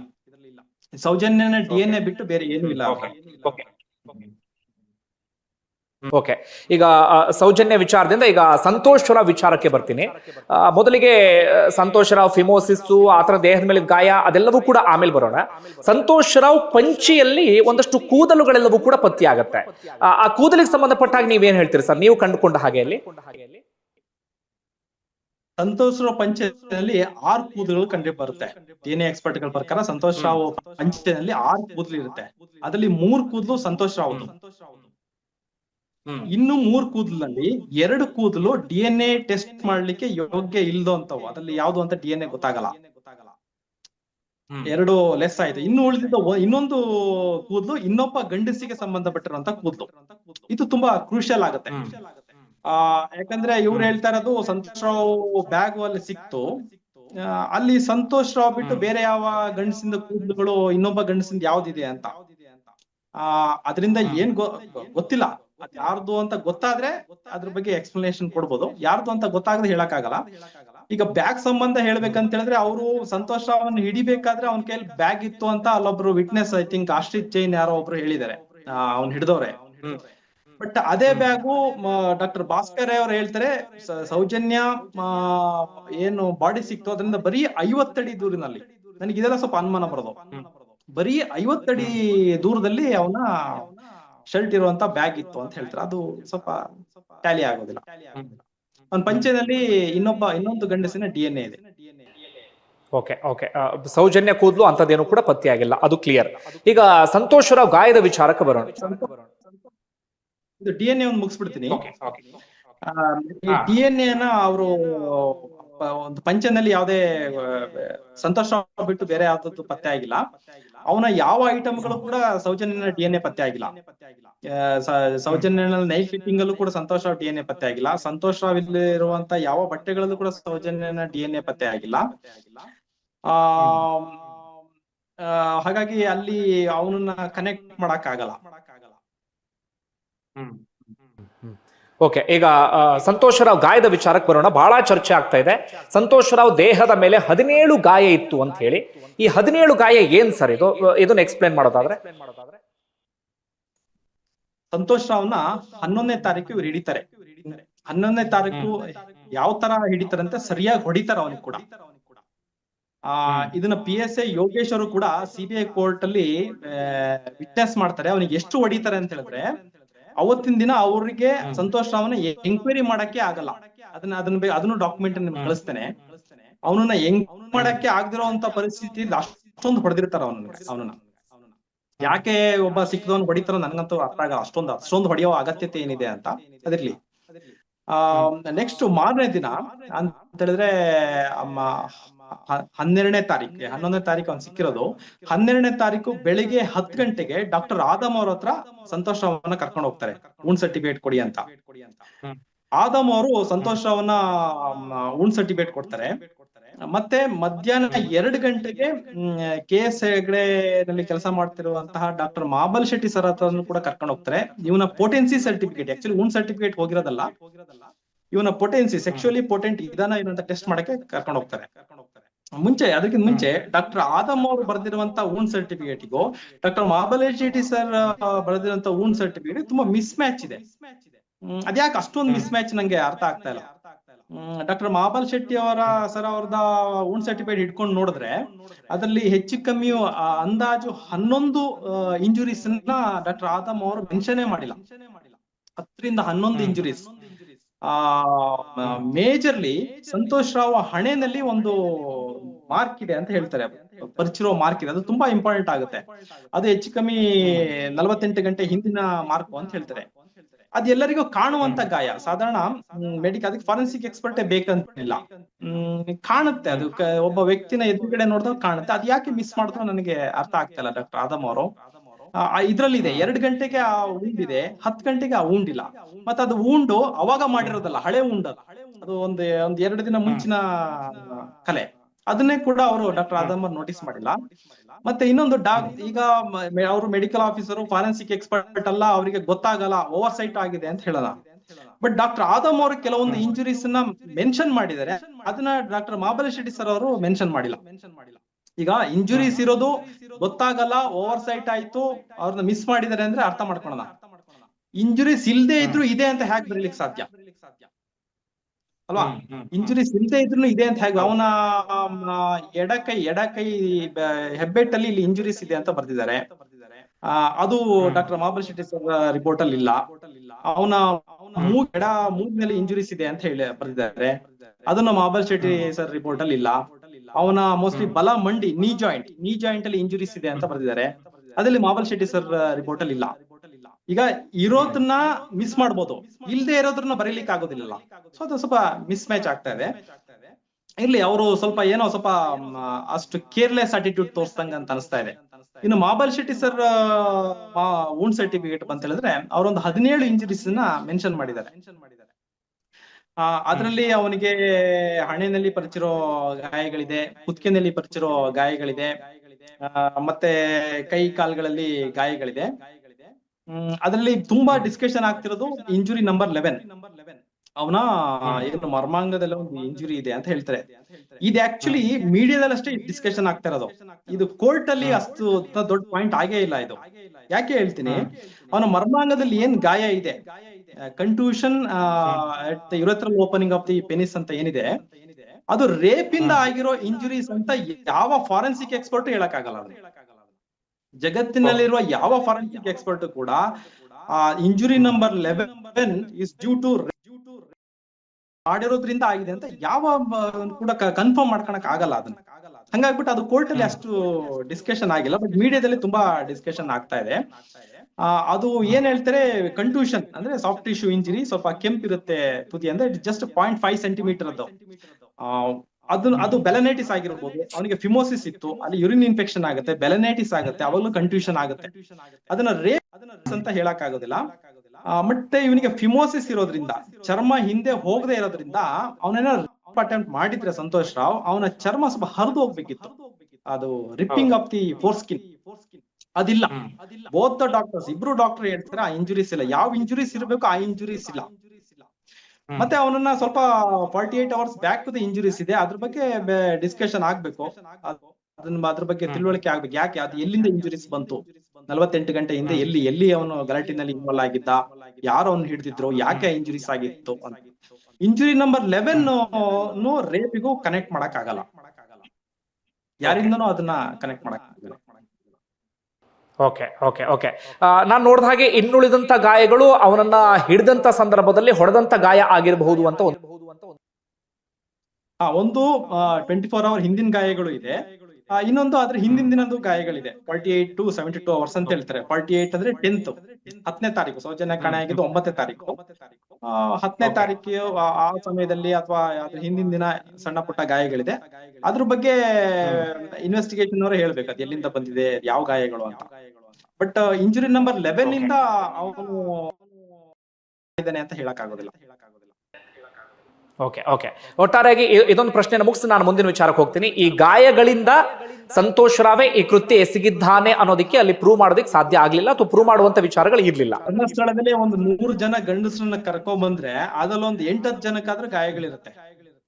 ಅದೇ ಟೈಮಲ್ಲಿ 100 ಜನ ಗಂಡಸರನ್ನ ಕರ್ಕೊಂಡ್ ಬಂದ್ರೆ ಅವರೆಲ್ಲರೂ ಅಂತ ಹೇಳಕ್ಕಾಗಲ್ಲ.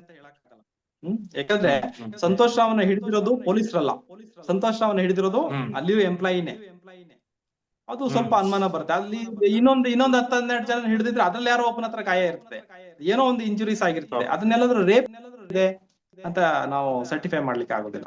ಸರ್, ಈಗ ಮೊದಲೊಂದು ಪ್ರಶ್ನೆಯನ್ನ ಇಟ್ಟು ಅದಾದ ಬಳಿಕ ಉಳಿದ ವಿಚಾರಕ್ಕೆ ಹೋಗ್ತೀನಿ. ಸೋಷಿಯಲ್ ಮೀಡಿಯಾ ಅಥವಾ ಬೇರೆ ಬೇರೆ ಮಾಧ್ಯಮಗಳಲ್ಲಿ ಒಂದಷ್ಟು ಚರ್ಚೆ ಆಗ್ತಿರೋದೇನಪ್ಪಾ ಅಂದ್ರೆ, ಈಗ ಸಂತೋಷ್ ರಾವ್ನೇ ಸಿಕ್ಕಾಕ್ಸ್ಬೇಕು ಅನ್ನುವಂತ ಉದ್ದೇಶ ಇದ್ದಿದ್ದೇ ಆಗಿದ್ರೆ ಆತನ ಒಂದು ಕೂದಲನ್ನು ಅಥವಾ ಆತನಿಗೆ ಸಂಬಂಧಪಟ್ಟಿದ್ದ ಯಾವ್ದಾದ್ರನ್ನ ಸೇರಿಸಿ ಅವರು FSL ಗೆ ಕಳಿಸ್ಕೊಡ್ಬಹುದಿತ್ತು ಅಂತ. ನಾನು ಒಂದಷ್ಟು FSL ಎಕ್ಸ್ಪರ್ಟ್ಸ್ ಗಳನ್ನ ಈ ವಿಚಾರಕ್ಕೆ ಸಂಬಂಧಪಟ್ಟ ಹಾಗೆ ಮಾತಾಡಿಸ್ತಾ ಇದ್ದೆ. ಅವ್ರು ಹೇಳ್ತಾ ಇದ್ರು, ಒಂದು ಸರ್ತಿ ಸೀಲ್ ಆಗಿ ಅದನ್ನ ಏನೇನು ಬರೀತಾರೆ ಅದು ನೀಟಾಗಿ ನಮ್ಮ ಹತ್ರ ಬಂದಾಗ ಮಾತ್ರ ನಾವು ಅದನ್ನು ಚೆಕ್ ಮಾಡ್ತೀವಿ. ಸ್ವಲ್ಪ ಏನಾದ್ರೂ ಡೌಟ್ ಬಂತಂದ್ರೂ ಕೂಡ ನಾವು ಅದನ್ನ ಮುಟ್ಟೋದಿಕ್ ಹೋಗೋದಿಲ್ಲ, ಯಾಕಂದ್ರೆ ಮುಂದೊಂದು ದಿನ ನಮ್ಮ ತಲೆ ಮೇಲೆ ಬರಬಹುದು ಅಂತ. ನಾನು ಹಿಂದೆ ಸಾಕಷ್ಟು FSL ಎಕ್ಸ್ಪರ್ಟ್ಸ್ ಗಳನ್ನ ಮಾತಾಡಿಸಿದಾಗ ಅವ್ರು ಅದೇ ಮಾತನ್ನ ಹೇಳ್ತಾ ಇದ್ರು. ನೀವೇನ್ ಹೇಳ್ತೀರಿ ಸರ್? ಉದ್ದೇಶಪೂರ್ವಕವಾಗಿ ಸಂತೋಷ್ ರಾವ್ ಸಿಕ್ಕಾಕ್ಸ್ಲೇಬೇಕು ಅಂತಿದ್ರೆ ಮೊದಲೇ ಸೀಲ್ ಮಾಡಿದ್ದನ್ನು ಓಪನ್ ಮಾಡಿ ಅದ್ರೊಳಗಡೆ ಏನಾದ್ರೂ ಸೇರಿಸಿ ಕಳಿಸ್ಕೊಡುವಂತ ಸಾಧ್ಯತೆ ಅಂತದೇನಾದ್ರೂ ಇತ್ತ ಸರ್? ಹೇಗೆ? ಇಲ್ಲ, ಎಕ್ಸ್ಪರ್ಟ್ ಗಳು ಹೇಳಿದ್ರು ಸರಿ ಇದೆ. ಒಂದು ಸ್ಯಾಂಪಲ್ ಸೀಲ್ ಅಂಡ್ ಸಿಗ್ನೇಚರ್ ಅನ್ನು ಕೂಡ ಕಳಿಸಿರ್ತಾರೆ. ಒಂದು FSL ಲ್ಯಾಬ್ಗೆ ಯಾವ್ದೇ ಸ್ಪೆಸಿಮನ್ ಕಳಿಸ್ಬೇಕಾದ್ರೆ ಅದಕ್ಕೂ ಟ್ಯಾಲಿ ಆಗ್ಬೇಕು. ಯಾರೇ ಟ್ಯಾಂಪರ್ ಮಾಡಿದಾರೆ ಅಂತ ಸ್ವಲ್ಪ ಅನುಮಾನ ಬಂದ್ರು ಕೂಡ ಅದನ್ನ ಎಕ್ಸಾಮಿನೇಷನ್ ಮಾಡಲ್ಲ, ವಾಪಸ್ ಕಳಿಸ್ಬಿಡ್ತಾರೆ. ಅದು ಎಲ್ಲರ ತಲೆ ಮೇಲೂ ಬಂದ್ಬಿಡುತ್ತೆ, ಪೊಲೀಸ್ ತಲೆ ಮೇಲೆ ಬರುತ್ತೆ, ಡಾಕ್ಟರ್ ತಲೆ ಮೇಲೂ ಬರುತ್ತೆ. ಇವನು ಆಕ್ಚುಲಿ ಸಂತೋಷ್ ರಾವ್ ಸಿಗಕ್ಕಿಂತ ಮುಂಚೆ ಸೌಜನ್ಯನ ಸುಟ್ಟ ಹಾಕಿ ಆಗೋಗಿದೆ, ಸೌಜನ್ಯ ಸ್ಪೆಸಿಮನ್ ಗಳನ್ನ ತೆಗೆದಾಗ ಆಗೋಗಿದೆ, ಸೌಜನ್ಯ ಸ್ಪೆಸಿಮನ್ ಅನ್ನ ಸೈನ್ ಮಾಡಿ ಸೀಲ್ ಮಾಡಿ ಕೊಟ್ಟಾಗ ಆಗೋಗಿದೆ ಯಾವ್ದು ಸ್ಟೇಷನ್ಗೆ. ಹಂಗಾಗ್ಬಿಟ್ಟು ಮತ್ತೆ ಅದನ್ನ ರಿಓಪನಿಂಗ್ ಮಾಡಿ ಅದನ್ನ ಹಾಕೋ ಚಾನ್ಸಸ್ ಇರಲ್ಲ. ಯಾಕಂದ್ರೆ ಇಬ್ರು ಡಾಕ್ಟರ್ ಸಿಗ್ನೇಚರ್ ಬೇಕಾಗುತ್ತೆ. ಡಾಕ್ಟರ್ ಆದಮ್ ಅವರು ಬೇಕು, ಡಾಕ್ಟರ್ ರಶ್ಮಿ ಅವರು ಬೇಕು. ಅದನ್ನ ಇಂಕ್ ಟ್ಯಾಲಿ ಆಗ್ಬೇಕು, ಪೇಪರ್ ಕೂಡ ಟ್ಯಾಲಿ ಆಗ್ಬೇಕು. ಒಂದು ಅವ್ರೇನ್ ಯೂಸ್ ಮಾಡಿರ್ತಾರೆ ಪೇಪರ್, ಒಂದೊಂದು ಸ್ಪೆಸಿಮನ್ ಅಲ್ಲ ಒಂದೊಂದು ಪೇಪರ್ ಗಳನ್ನ ಯೂಸ್ ಮಾಡಕ್ ಆಗಲ್ಲ, ಒಂದೊಂದು ಬೇರೆ ಬೇರೆ ಪೆನ್ ಗಳನ್ನ ಯೂಸ್ ಮಾಡಕ್ ಆಗಲ್ಲ. ಪ್ರತಿಯೊಂದು ಕೂಡ ಟ್ಯಾಲಿ ಆಗ್ಬೇಕು. ಸಂತೋಷ್ ರಾವ್ನ ಸಾಕ್ಸ್ಲೇಬೇಕು ಅಂತ ಅವ್ರ ಐಡಿಯಾ ಇದ್ರೂ ಕೂಡ ಅದ್ರೊಳಗೆ ಹಾಕಕ್ ಆಗೋದಿಲ್ಲ. ಒಂದ್ಸಲ ಸೀಲ್ ಆದ್ಮೇಲೆ ಹಾಕಕ್ ಆಗೋದಿಲ್ಲ. ಓಕೆ ಸರ್, ಮುಂದಿನ ಪ್ರಶ್ನೆ, ಈಗ ಸಂತೋಷ್ ರಾವ್ ಮಾನಸಿಕ ಸ್ಥಿತಿಗೆ ಸಂಬಂಧಪಟ್ಟ ಹಾಗೆ ಮೆಡಿಕಲ್ ರಿಪೋರ್ಟ್ ಏನ್ ಹೇಳುತ್ತೆ? ಜೊತೆಗೆ ನನಗೆ ಬಹಳ ಗೊಂದಲ ಇರುವಂತ ವಿಚಾರ ಅಂದ್ರೆ, ಆರಂಭದಲ್ಲಿ ಆತ ಮಾನಸಿಕ ಅಸ್ವಸ್ಥ, ಆ ರೀತಿಯಾಗಿ ಒಂದಷ್ಟು ಬಿಂಬಿಸುವಂತ ಕೆಲಸ ಅಂತದೆಲ್ಲವೂ ಕೂಡ ಆಯ್ತು. ಅದಾದ ಬಳಿಕ ನಾನ್ ನೋಡಿದ ಹಾಗೆ ಆತನ ಮೆಡಿಕಲ್ ಕಂಡೀಷನ್ ಚೆನ್ನಾಗಿದೆ, ಸ್ವಲ್ಪ ಮಟ್ಟಿಗೆ ಆತನಿಗೆ ಚಂಚಲತೆ ಅಂತದೆಲ್ಲವೂ ಕೂಡ ಇದೆ ಅಂತ ಹೇಳಿ. ಮೆಡಿಕಲಿ ಅಂದ್ರೆ ಮಾನಸಿಕವಾಗಿ ತುಂಬಾ ಚೆನ್ನಾಗಿರುವಂತಹ ವ್ಯಕ್ತಿ ಆ ಕೃತ್ಯವನ್ನ ಎಸಗಿದ್ದ ಅಂತಾದ್ರೆ 9ನೇ ತಾರೀಕು ಆ ಕೃತ್ಯವನ್ನ ಎಸಗಿ 10ನೇ ತಾರೀಕು ಎಲ್ಲೋ ನಾಪತ್ತೆಯಾಗಿ 11ನೇ ತಾರೀಕು ಬಾಹುಬಲಿ ಬೆಟ್ಟದ ಬುಡದಲ್ಲಿ ಬಂದು ಕುತ್ಕೊಳ್ಳೋಕೆ ಸಾಧ್ಯವಾ? ನನ್ಗೆ ಬಹಳ ಗೊಂದಲ ಇರುವಂತ ವಿಚಾರ. ಜೊತೆಗೆ ಆತನ ಮೆಡಿಕಲ್ ಕಂಡೀಷನ್ ಹೇಗಿತ್ತು? ಡಾಕ್ಟರ್ ಏನ್ ಹೇಳ್ತಾರೆ? ಮೆಡಿಕಲ್ ಕಂಡೀಷನ್ ರೆಕಾರ್ಡ್ಸ್ ನೋಡಿದ್ರೆ ಫಸ್ಟ್ ಭಾಸ್ಕರ್ ಅವ್ರ ರಿಪೋರ್ಟ್ ಅಲ್ಲೇ ಬರೀತಾರೆ, ಅವ್ನು ಶಿವಮೊಗ್ಗದ ಮಾನಸ ಆಸ್ಪತ್ರೆಯಲ್ಲಿ ಮೆಡಿಸಿನ್ಸ್ ತಗೊಂತಿದ್ದ, ಅದನ್ನ ನಾವು ನೋಡಿದೀವಿ. ಅದ್ರಲ್ಲಿ ಅವನ ಕಂಡೀಷನ್ಸ್ ಏನೇನಿತ್ತು ಅಂತ ಈ ತರ ಬರೀತಾರೆ. ಸೊ ಹಂಗಾಗ್ಬಿಟ್ಟು ಅವನು ಮಾನಸಿಕವಾಗಿ ಟ್ರೀಟ್ಮೆಂಟ್ ತಗೊಂತಿದ್ದ ಅನ್ನೋದು ಒಂದು ಕನ್ಫರ್ಮ್ ಆಗುತ್ತೆ. ಮತ್ತೆ ಅವನು ಇದ್ರಲ್ಲಿ ಮಾಬಲ್ ಶೆಟ್ಟಿ ಸರ್ ಹತ್ರನು ಕೂಡ ಹೇಳ್ತಾನೆ, ನನಗೆ ಮಾನಸಿಕವಾಗಿ ಅಸ್ವಸ್ಥತೆ ಇದೆ, ನಾನು ಟ್ರೀಟ್ಮೆಂಟ್ ಗಳನ್ನ ತಗೊಂತಾ ಇದ್ದೆ ಅಂತ ಕೂಡ ಹೇಳ್ತಾನೆ. ಎಮೋಷನಲ್ ಇನ್ಸ್ಟೆಬಿಲಿಟಿ, ನಾನು ಅವನ ಚೈಲ್ಡ್ಹುಡ್ ಫ್ರೆಂಡ್ಸ್ ಹತ್ರನು ಕೂಡ ಮಾತಾಡಿದೆ, ಅವರು ಕೂಡ ಹೇಳ್ತಾರೆ ಅವ್ನು ಚೆನ್ನಾಗೇ ಮಾತಾಡ್ತಿರ್ತಾನೆ, ಸಡನ್ ಆಗಿ ಎಲ್ಲೋ ಆಬ್ಸೆಂಟ್ ಮೈಂಡೆಡ್ ಆಗ್ತಾನೆ, ಸ್ವಲ್ಪ ಸಿಟ್ ಮಾಡ್ಕೋತಾನೆ, ಆತರ ಎಮೋಷನಲ್ ಇನ್ಸ್ಟೆಬಿಲಿಟಿ ಅವನಿಗಿತ್ತು ಅಂತ. ಅವ್ನು ಕ್ಲಿಯರ್ ಕಟ್ ನಾರ್ಮಲ್ ಏನಿಲ್ಲ, ಬಟ್ ಮಾತಾಡ್ಬೇಕಾದ್ರೆ ಕರೆಕ್ಟ್ ಆಗೇ ಮಾತಾಡ್ತಾನೆ, ಅದ್ರಲ್ಲಿ ಏನು ತೊಂದರೆ ಇಲ್ಲ ಅಂತ.